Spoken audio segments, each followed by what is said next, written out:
ಹರೇ ರಾಮ.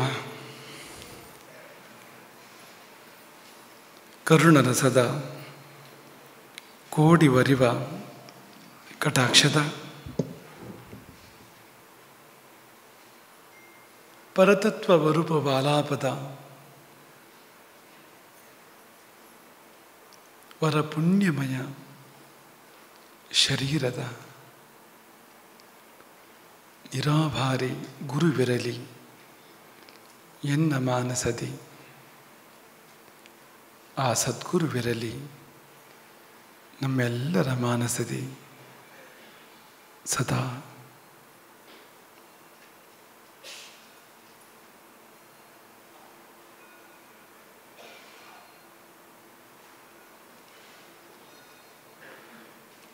ಆಪದಾಮಪಹರ್ತಾರಂ ದಾತಾರಂ ಸರ್ವಸಂಪದಾಂ ಲೋಕಾಭಿರಾಮಂ ಶ್ರೀರಾಮಂ ಭೂಯೋ ಭೂಯೋ ನಮಾಮ್ಯಹಂ.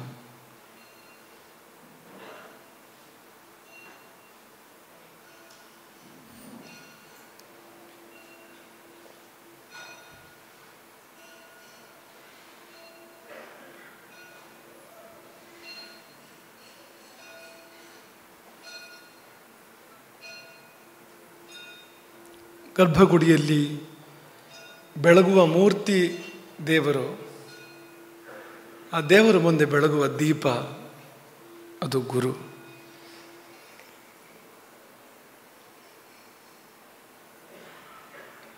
ಗುರು ತಾನು ಬೆಳಗಿ ತೋರುವ ಆ ದೇವರಿಗೂ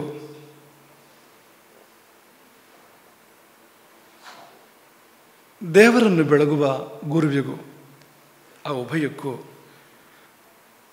ಹೃದಯೇನ ಪ್ರಣಾಮಗಳನ್ನು ಸಲ್ಲಿಸ್ತೇವೆ.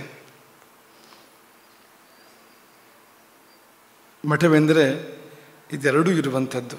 ಎಲ್ಲಿ ಗುರು ಸನ್ನಿಧಿ ಇದೆ, ಎಲ್ಲಿ ದೇವರ ಸನ್ನಿಧಿ ಇದೆ. ಅಂದರೆ ಲಕ್ಷ್ಯ ಮಾರ್ಗ ಎರಡೂ ಅಲ್ಲಿ ಉಪಸ್ಥಿತವಾಗಿದೆ ಅಂತ. ಲಕ್ಷ್ಯ ದೇವರು, ಚರಮ ಲಕ್ಷ್ಯ ಪರಮ ಲಕ್ಷ್ಯ ಜೀವನಕ್ಕೆ. ಮಾರ್ಗ ಗುರು, ಮಾರ್ಗವನ್ನು ತೋರುವವನು, ಮಾರ್ಗವನ್ನು ಕೊಡುವವನು.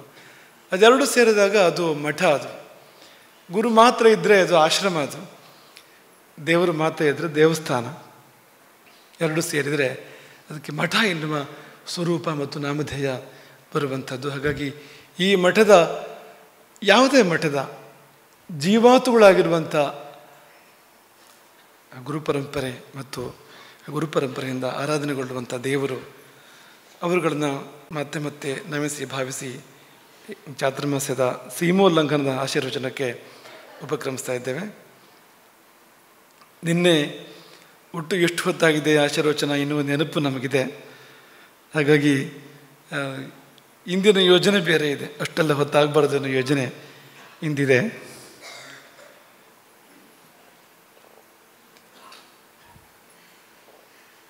ಸುಖದಲ್ಲಿರುವಾಗ ಯುಗವೂ ಕ್ಷಣ ಆಗ್ತದೆ, ದುಃಖದಲ್ಲಿರುವಾಗ ಕ್ಷಣವೂ ಕೂಡ ಯುಗ ಆಗ್ತದೆ ಅಂತ. ಈ ಚಾತುರ್ಮಾಸ್ಯದಲ್ಲಿ ಅದರ ಸಾಕ್ಷಾತ್ಕಾರ ಆಗಿದೆ ಅಂತ ನಾವು ಭಾವಿಸ್ತೇವೆ. ಯಾರನ್ನು ಕೇಳಿದ್ರು ಇದೇ ಮಾತನ್ನು ಹೇಳ್ತಾರೆ. ಎಷ್ಟು ಬೇಗ ಮುಗ್ದೇ ಹೋಯಿತು ಚಾತುರ್ಮಾಸ್ಯ ಎನ್ನುವ ಮಾತನ್ನೇ ಎಲ್ಲರೂ ಹೇಳ್ತಾರೆ. 60 ದಿನಗಳ ಚಾತುರ್ಮಾಸ್ಯ ಸಣ್ಣ ಹಬ್ಬ ಅಲ್ಲ. ಸನ್ಯಾಸಿಗಳ ಒಂದೇ ಒಂದು ಹಬ್ಬ, ಇಡೀ ವರ್ಷದಲ್ಲಿ ಸನ್ಯಾಸಿಗಳು ಮಾಡುವಂಥ, ಆಚರಿಸಿಕೊಳ್ಳುವಂಥ ಒಂದೇ ಒಂದು ಹಬ್ಬ ಚಾತುರ್ಮಾಸ್ಯ. ಒಂದೇ ಹಬ್ಬವೇ ಆದರೂ ಕೂಡ ಅದು 60 ದಿನಗಳ ಹಬ್ಬ ಅದು. ಆದರೆ ಈ 60 ದಿನಗಳ ಹಬ್ಬ ದೀರ್ಘ ಅಂತ ಯಾರಿಗೂ ಅನ್ನಿಸಲಿಲ್ಲ. ಅದು ಎಲ್ಲಿ ಹೋಯಿತು, ಯಾವಾಗ ಮುಗೀತು ಅಂತಲೇ ಗೊತ್ತಾಗದೇ ಇರೋ ಹಾಗೆ ಈ ಚಾತುರ್ಮಾಸ ಸಮಿತಿಯವರು ಇರ್ಬೋದು, ಅಥವಾ ಪರಿವಾರದವರು ಇರ್ಬೋದು, ಇಲ್ಲಿ ಬೇರೆ ಕಾರ್ಯಕರ್ತರು ಇರ್ಬೋದು, ಬಂದ ಭಕ್ತರು ಇರ್ಬೋದು, ಎಲ್ಲರ ಬಾಯಲ್ಲಿ ನಾವು ಈ ಮಾತನ್ನು ಪದೇ ಪದೇ ಕೇಳ್ತಾ ಇದ್ದೀವಿ, ಯಾವಾಗ ಮುಗೀತು ಅಂತಲೇ ಗೊತ್ತಾಗಲಿಲ್ಲ. ಈಗ ಇಲ್ಲದೆ ಎಲ್ಲಿಯೋ ಇದ್ದು ಬೇರೆ ಯಾವುದೋ ಕೆಲಸದಲ್ಲಿ ಮುಳುಗಿದ್ರೆ ಅವ್ರಿಗೂ ಗೊತ್ತಾಗದೇ ಇರ್ಬೋದು ಯಾವಾಗ ಮುಗೀತು ಚಾತುರ್ಮಾಸ, ಯಾವಾಗ ಶುರುವಾಯಿತು ಅಂತ ಗೊತ್ತಾಗದೇ ಇರ್ಬೋದು. ಯಾಕೆಂದರೆ ಈ ಕಡೆಗೆ ಅವ್ರ ಗಮನವೇ ಇಲ್ಲ. ಆದರೆ ಇಲ್ಲಿಯೇ ಇರುವವರು, ಈ ಕಾರ್ಯಗಳಲ್ಲಿ ಮುಳುಗಿರುವವರು, ಇದೇನು ತುಂಬ ಮನೋರಂಜಕವಾದ ಕಾರ್ಯ ಅಲ್ಲ, ಇಂದ್ರಿಯ ರಂಜಕ ಮನೋರಂಜಕ ಅಂಥದ್ದೇನಲ್ಲ ಇದು. ಆಧುನಿಕ ಜಗತ್ತಿನ ದೃಷ್ಟಿಯಿಂದ ಇದು ಯಾವುದೋ ಒಬಿರಾಯನ ಕಾಲದ ಕಾರ್ಯ ಅಂತಲೂ ಅನ್ನಿಸ್ಬೋದು. ಯಾಕೆಂದರೆ ಯಾವುದೋ ಶತಮಾನ, ಯಾವುದೋ ಪರಂಪರೆ, ಸಹಸ್ರಮಾನಕ್ಕೆ ಸೇರಿರುವಂಥದ್ದು ಎನ್ನುವ ಹಾಗೆ ಒಂದು ಭಾಸವಾಗುವಂಥ ಕಾರ್ಯ. ಪುರಾತನ ಕಾಲದ ಒಂದು ಸಂಪ್ರದಾಯವನ್ನು ಗುರುಗಳು ಪಾಲನೆ ಮಾಡುವಾಗ ಶಿಷ್ಯರು ಜೊತೆಗೆ ಸೇರ್ತಾರೆ ಅಂತ. ಆದರೆ ಎಷ್ಟು ನೀವೆಲ್ಲ ಅದನ್ನು ಆಸ್ವಾದನೆ ಮಾಡಿದ್ದೀರಿ ಅಂದರೆ ಸಮಯ ಹೋಗಿದ್ದು ಗೊತ್ತಾಗಲಿಲ್ಲ, ನಮಗೂ ಗೊತ್ತಾಗಿಲ್ಲ. ನಿನ್ನೆ ಮಾಡಿದಾಗಿದೆ ವ್ಯಾಸ ಪೂಜೆಯನ್ನು, ಆದರೆ ಇಂದು ಸಿಂಹೋಲ್ಲಂಘನ ಬಂದ್ಬಿಡ್ತು ಅಂತ. ಜೀವನವೇ ಹೀಗಂತೆ, ನಿನ್ನೆ ಹುಟ್ಟಿದ್ದು, ಇಂದು ಬದುಕಿದ್ದು, ನಾಳೆ ಹೋಗೋದು ಅಂತ. ಬದುಕು 3 ದಿನದ್ದು. ಅದು ಆಸ್ವಾದನೀಯವಾಗಿದ್ದರೆ 3 ದಿನದಾಗ ಭಾಸ ಆಗ್ತದೆ ಬದುಕು ಅಂತ. ಎಷ್ಟು ಬೇಗ ಇಲ್ಲಿವರೆಗೆ ಬಂತು ಕಾಲ ಅಂತಲೇ ಗೊತ್ತಾಗಲಿಲ್ಲ ಅಂತ ಅನಿಸ್ಬಿಡ್ತದೆ ಅಂತ. ಇಲ್ಲದೇ ಇದ್ದರೆ ಒಂದೊಂದು ಕ್ಷಣವೂ ಯುಗವಾಗಿ ಯಾವಾಗ ಸಾಯ್ತೇನೋ ಅಂತ ದೇವರಲ್ಲಿ ಪ್ರಾರ್ಥನೆ ಮಾಡುವಂತೆ ಅಂತ, ಸಾವು ಬರಬಾರ್ದೆ ಎಂದು ಕೇಳುವಂತೆ ಆಗ್ತದೆ ಅಂತ. ಅದೇ ಚಾತುರ್ಮಾಸ್ಯ ಆ ರೀತಿ ಆಗಿಲ್ಲ, ಅತ್ಯಂತ ಆಸ್ವಾದನೀಯವಾಗಿತ್ತು.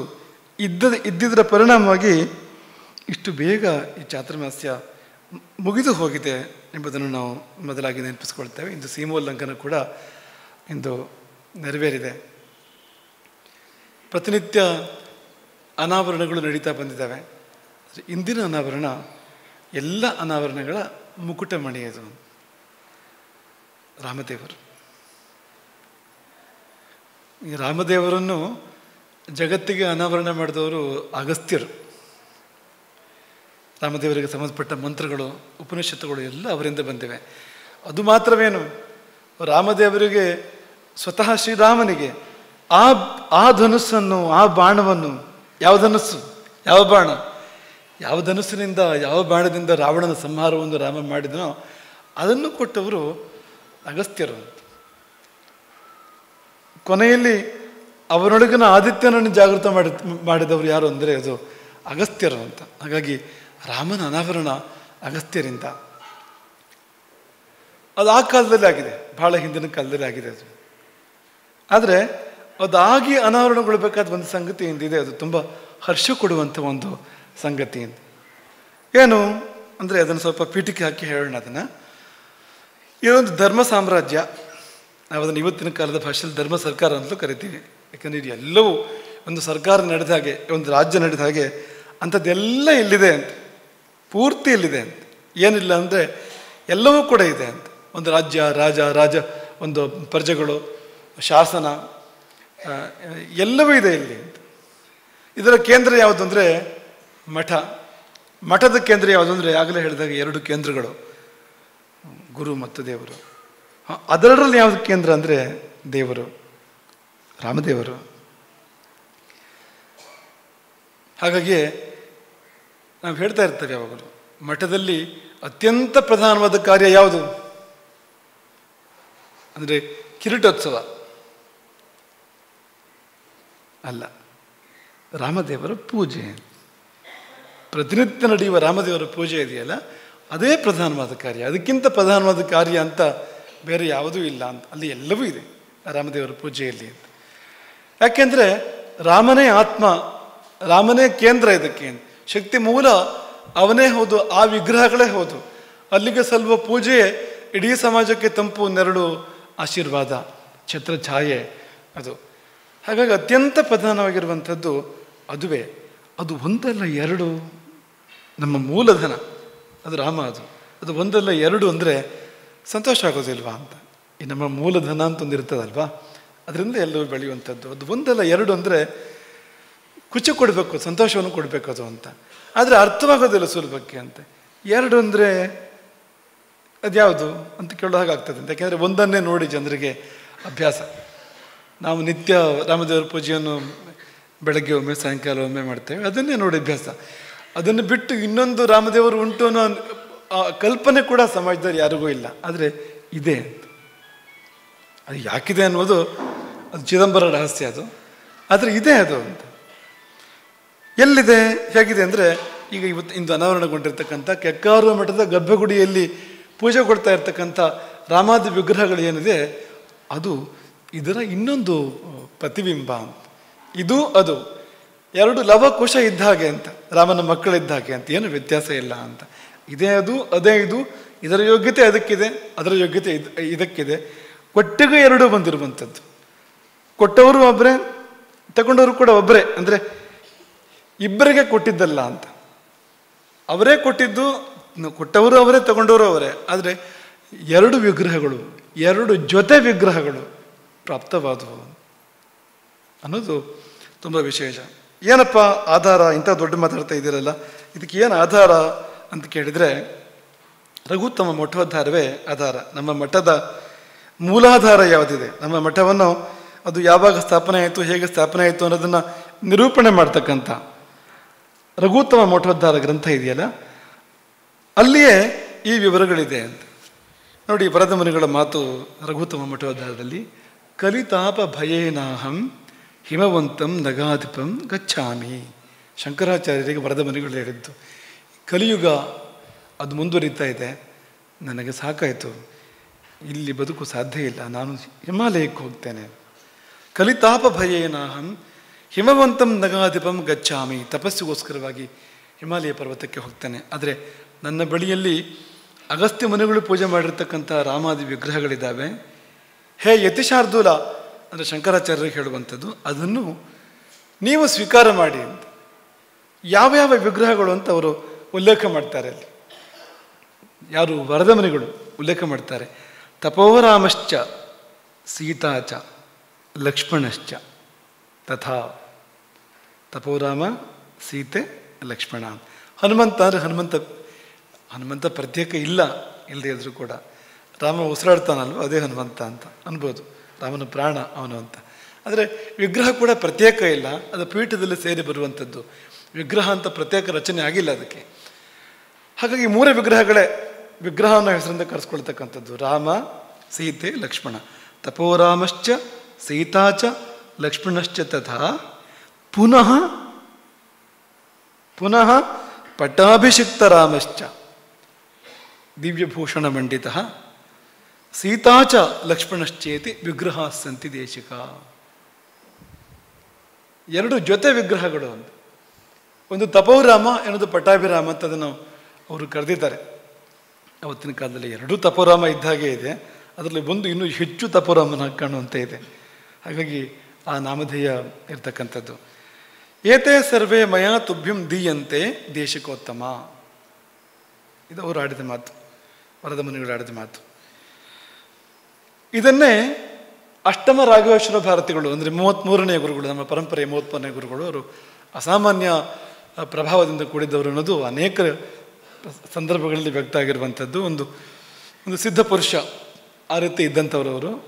ಅವರು ಬರೆದ 2 ಗ್ರಂಥಗಳು ನಮಗೆ ಇವತ್ತು ಲಭ್ಯ ಇರುವಂಥದ್ದು. ಒಂದು ಗ್ರಂಥ ಹವ್ಯಕರ ಉತ್ಪತ್ತಿಯ ಇತಿಹಾಸವು ಅಂತ, ಆ ಒಂದು ಗ್ರಂಥ ಅದು. ಹವ್ಯಕರ ಉತ್ಪತ್ತಿಯ ಇತಿಹಾಸವು ಅವತ್ತಿನ ಕಾಲದ ಒಂದು ಪ್ರಯೋಗ ಅದು. ಅದರಲ್ಲಿ ನಾವು ವಾಕ್ಯದ ಮಧ್ಯದಿಂದ ಪ್ರಾರಂಭ ಮಾಡ್ತಾ ಇದ್ದೇವೆ. ಇದನ್ನು ಉಲ್ಲೇಖ ಮಾಡ್ತಾರೆ ಅವರು. ಅಗಸ್ತ್ಯರ ಬಗ್ಗೆ ಹೇಳ್ತಾ ದಕ್ಷಿಣ ದೇಶಕ್ಕೆ ಬಂದು ಶರಾವತಿ ತೀರದಲ್ಲಿ ತಪಶ್ಚರ್ಯ ಮಾಡುತ್ತಾ,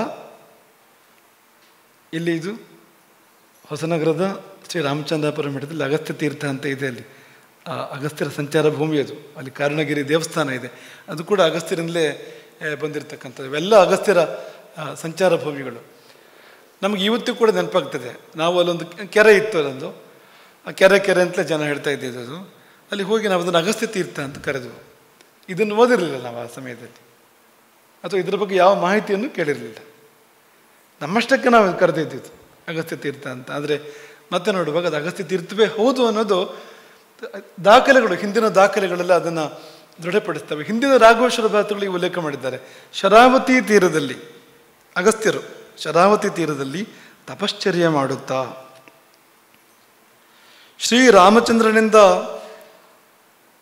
ಪ್ರಾಪ್ತವಾದ, ಅವರಿಗೆ ಶ್ರೀರಾಮಚಂದ್ರನಿಂದ ಪ್ರಾಪ್ತವಾದ ಅಂತ, ಅಗಸ್ತ್ಯರಿಗೆ ಶ್ರೀರಾಮಚಂದ್ರನಿಂದ ಪ್ರಾಪ್ತವಾದ ತಪೋರಾಮ, ಲಕ್ಷ್ಮಣ, ಆ ಕಾಲದ ಭಾಷೆ, ಲಕ್ಷ್ಮಣ, ಸೀತಾ, ಪಟ್ಟಾಭಿರಾಮ, ಲಕ್ಷ್ಮಣ, ಸೀತಾ, ಹೀಗೆ ಷಡ್ವಿಗ್ರಹಗಳನ್ನು ಅರ್ಚನೆ ಮಾಡುತ್ತಾ ಅವರು ಬಳಸಿದ ಶಬ್ದ, ಹಿಂದಿನ ರಾಘವೇಶ್ವರ ಭಾರತಿಗಳು ಬಳಸಿರುವ ಶಬ್ದ ಇದು. ಷಡ್ವಿಗ್ರಹಗಳು ಅಂದರೆ ಮೂರು ಮೂರು 6 ಅಂತ ಅವರು ಉಲ್ಲೇಖ ಮಾಡ್ತಾರೆ ಅಂತ. 3 ನೀವು ನೋಡ್ತಾ ಇದ್ದೀರಿ ನಿತ್ಯ ಪೂಜೆಯಲ್ಲಿ ಅಂತ, 3 ಮತ್ತೆ 3 ಅಂತ ಅರ್ಚನೆ ಮಾಡುತ್ತಾ ಬಹುಕಾಲ ಇದ್ದು ಅಲ್ಲಿಂದ ಬೇರೆ ಕಡೆಗೆ ಹೋಗುವ ಕಾಲದಲ್ಲಿ ತಮ್ಮ ಅತ್ಯಂತ ಪ್ರಿಯಶಿಷ್ಯನಾದ ವರದಾಖ್ಯರಿಗೆ ಇದೇ ಶಬ್ದ ಬಳಸ್ತಾರೆ ಅವರು, ವರದಾಖ್ಯ ಅಂತ ರಾಘವೇಶ್ವರ ಭಾರತಿಗಳು. ವರದಾಕ್ಷರಿಗೆ ಆ ಷಡ್ವಿಗ್ರಹಗಳನ್ನು ಕೊಟ್ಟು ಗೋಕರ್ಣ ಕೋಟಿತೀರ್ಥದ ಪಶ್ಚಿಮ ದಿಕ್ಕಿಗೆ ಈ ವಿಗ್ರಹಾರ್ಚನ ಪೂರ್ವಕ ತಪಶ್ಚರ್ಯ ಮಾಡುತ್ತಾ ಇದ್ದು, ವರದ ಮುನಿಗಳೇ ಅಗಸ್ತ್ಯರು ಮಾಡಿದ ಆದೇಶ ಅದು. ಗೋಕರ್ಣ ಕೋಟಿತೀರ್ಥದ ಪಶ್ಚಿಮ ದಿಕ್ಕಿಗೆ, ಅಲ್ಲಿ ವರದೇಶ್ವರ ಸನ್ನಿಧಿ ಈಗಲೂ ಕೂಡ ಇದೆ.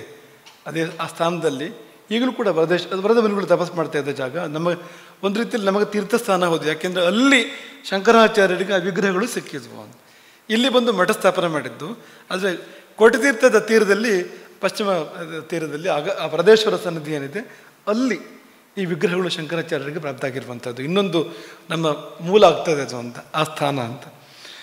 ಹಾಗೆ ಗೋಕರ್ಣ ಕೋಟಿತೀರ್ಥದ ಪಶ್ಚಿಮ ದಿಕ್ಕಿಗೆ ಈ ವಿಗ್ರಹಾರ್ಚನ ಪೂರ್ವಕ ತಪಶ್ಚರ್ಯ ಮಾಡುತ್ತಾ ಇದ್ದು, ಗೋಕರ್ಣ ಯಾಥಾರ್ಥವಾಗಿ ಬರುವ ಶಂಕರಾಚಾರ್ಯರಿಗೂ ನಿನಗೂ ಶಾಸ್ತ್ರಾರ್ಥವಾದ ನಂತರ ಒಂದು ಸಂವಾದ, ಆತ್ಮಸಂವಾದ, ಶಾಸ್ತ್ರ ಸಂವಾದ ಅದು ನಡೆದ ನಂತರ ಈ ಷಡ್ವಿಗ್ರಹಗಳನ್ನು ಅವರಿಗೋಸ್ಕರ ಕೊಟ್ಟು ನೀನು ಬದರಿಕಾಶ್ರಮಕ್ಕೆ ತಪಶ್ಚರ್ಯಕ್ಕೆ ಹೋಗಬೇಕೆಂತ ಅಪ್ಪಣೆ ಕೊಟ್ಟಿದ್ದರು.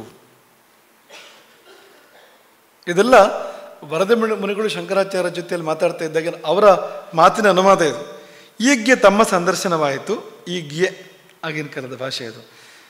ತಮ್ಮ ಸಂದರ್ಶನವಾಯಿತು, ಈ 6 ವಿಗ್ರಹಗಳನ್ನು ಈಗ ತಮಗೆ ಅರ್ಪಿಸಿದ್ದೇನೆ ಅಂತ ಹೇಳಿ ಅರ್ಪಿಸಿ ಅವರಿಂದ ಅಪ್ಪಣೆ ಪಡ್ಕೊಂಡು ವರದಾಖ್ಯರು ಹೋದ ನಂತರ, ಹಿಮಾಲಯಕ್ಕೆ ತೆರಳಿದ ನಂತರ, ಆಚಾರ್ಯ ಸ್ವಾಮಿಗಳು ಶಂಕರಾಚಾರ್ಯರು ತಮ್ಮ ಸಂಗಡ ಸಸೈನಿಕ ಸತೋಪಸ್ಕರ ಸಹಿತನಾಗಿದ್ದ ಮಯೂರವರ್ಮ ರಾಜನಿಂದ ಅಶೋಕ ಎಂಬ ಸ್ಥಳದಲ್ಲಿ ಮಠ ಕಟ್ಟಿಸಿ, ಅಶೋಕ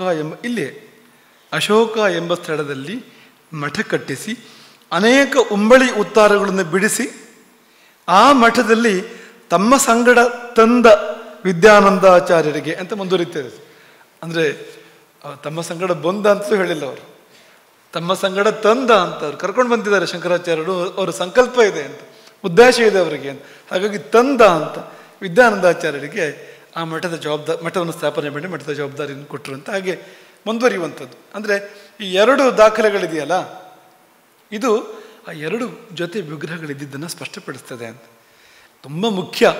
ಆ ರಾಮಾದಿ ವಿಗ್ರಹಗಳಿದೆಯಲ್ಲ, ನೀವು ಅದನ್ನು ಕಟ್ಟುವ ಕ್ರಮ, ಅಂದರೆ ದೇವರನ್ನು ಆ ಭಾಷೆ ಕಟ್ಟುವುದು ಅಂತ ಆ ಭಾಷೆ ಬಳಸ್ತಾರೆ, ಕಟ್ಟುವುದು ಬಿಡಿಸುವುದನ್ನು ಭಾಷೆ ಬಳಸ್ತಾರೆ. ಅಂದರೆ ಊರಿಂದ ಊರಿಗೆ ಸಂಚಾರ ಮಾಡುವಾಗ ದೇವರನ್ನೆಲ್ಲ ಪೆಟ್ಟಿಗೆ ಒಳಗಿಟ್ಟು ಅದನ್ನು ತುಂಬಿಕೊಳ್ಬೇಕಲ್ಲ, ಅಲ್ಲಿ ಅದು ಒಂದು ಸ್ವಲ್ಪವೂ ಕೂಡ ಅದಕ್ಕೆ ಪೆಟ್ಟಾಗದೇ ಇರುವಂತೆ, ಅದಕ್ಕೆ ತಾಗದೇ ಇರುವಂತೆ ಅದಲ್ಲಿ ಬಟ್ಟೆ, ಹೂವುಗಳು ಇದನ್ನೆಲ್ಲ ಹಾಕಿ ಹೂವಿನ ಹಾಗೆ ಅದನ್ನು 1000 ವರ್ಷ ರಕ್ಷಣೆ ಮಾಡ್ಕೊಂಡು ಬಂದಿದ್ದಾರೆ ಅಂತ. ಅಷ್ಟು ಜೋಪಾನ ಜಾಗ್ರತೆಯಿಂದ ಮಾಡ್ಕೊಂಡು ಬಂದಿರತಕ್ಕಂಥದ್ದು ಒಂದು ಎಷ್ಟು ಮಹತ್ವದ ಅನ್ನೋದಕ್ಕೆ. ಅದರ ಅಂಥದ್ದು ಇನ್ನೊಂದಿದೆ ಅಂತ, ಅದೇ ತೂಕದ್ದು, ಅದೇ ಯೋಗ್ಯತೆಯದ್ದು ಇನ್ನೊಂದಿದೆ ಅಂತ. ಅದು ಕೆಕ್ಕಾರ ಮಠದಲ್ಲಿ ಇರೋದು ಹೇಗೆ ಗೊತ್ತಾಯಿತು ಅಂದರೆ, ಈಗ ತಾನೇ ನಿರೂಪಕರು ಅದನ್ನು ನಿರೂಪಿಸಿದ ಹಾಗೆ ನ್ಯಾಯಾಲಯದ ತೀರ್ಮಾನವೊಂದರಲ್ಲಿ ಆ ಉಲ್ಲೇಖ ತುಂಬ ಸ್ಪಷ್ಟವಾಗಿದೆ. ಇಲ್ಲದಿದ್ರೂ ಸ್ಪಷ್ಟವೇ ಅದು. ಯಾಕೆಂದರೆ 2 ಮಠಗಳಾದವು ನಮ್ಮದು ಒಂದು ಕಾಲದಲ್ಲಿ. ರಾಮಚಂದ್ರಾಪುರ ಮಠಕ್ಕೆ ಶಾಖಾ ಮಠಗಳು ಎಷ್ಟೋ ಇದ್ವು. ಅದೆಲ್ಲ ಕೆಲವು ಸ್ವತಂತ್ರ ಆಗಿರ್ತಕ್ಕಂಥದ್ದು, ಇದೆಲ್ಲ ಅದು ಕಾಲಾಯ ತಸ್ಮೈ ನಮಃ. ಆದರೆ ಈ ಕೆಕ್ಕಾರ ಮಠ ಎನ್ನುವಂಥದ್ದು ಹಾಗಲ್ಲ ಅಂತ. ಮಠ 2 ಭಾಗ ಆಯ್ತದು ಹೊರತು ಮಠಕ್ಕೊಂದು ಶಾಖಾ ಮಠ ಸ್ಥಾಪನೆ ಆಗಿರುವಂಥದ್ದಲ್ಲ, ಕಾಲಮಠ ಸ್ಥಾಪನೆ ಆಗಿರುವಂಥದ್ದಲ್ಲ. ಮಠವೇ 2 ಭಾಗ ಆಯಿತು. 2 ಶಿಷ್ಯರು, ಒಬ್ಬರು ಗುರುಗಳಿಗೆ 2 ಶಿಷ್ಯರು, ಸಮತೂಕ ಸಮಯೋಗ್ಯತೆಯವರು ಸಂದರ್ಭ ಹಾಗೆ ಒದಗಿ ಬಂದಿದೆ. 2 ಭಾಗ ಮಾಡಿ ಕೊಟ್ಟಿರ್ತಕ್ಕಂಥದ್ದು ಆ ಸಂದರ್ಭದಲ್ಲಿ. ಹಾಗಂತ ಅವು ದಯಾದಿಗಳಾಗಲಿಲ್ಲ ಅಂತ.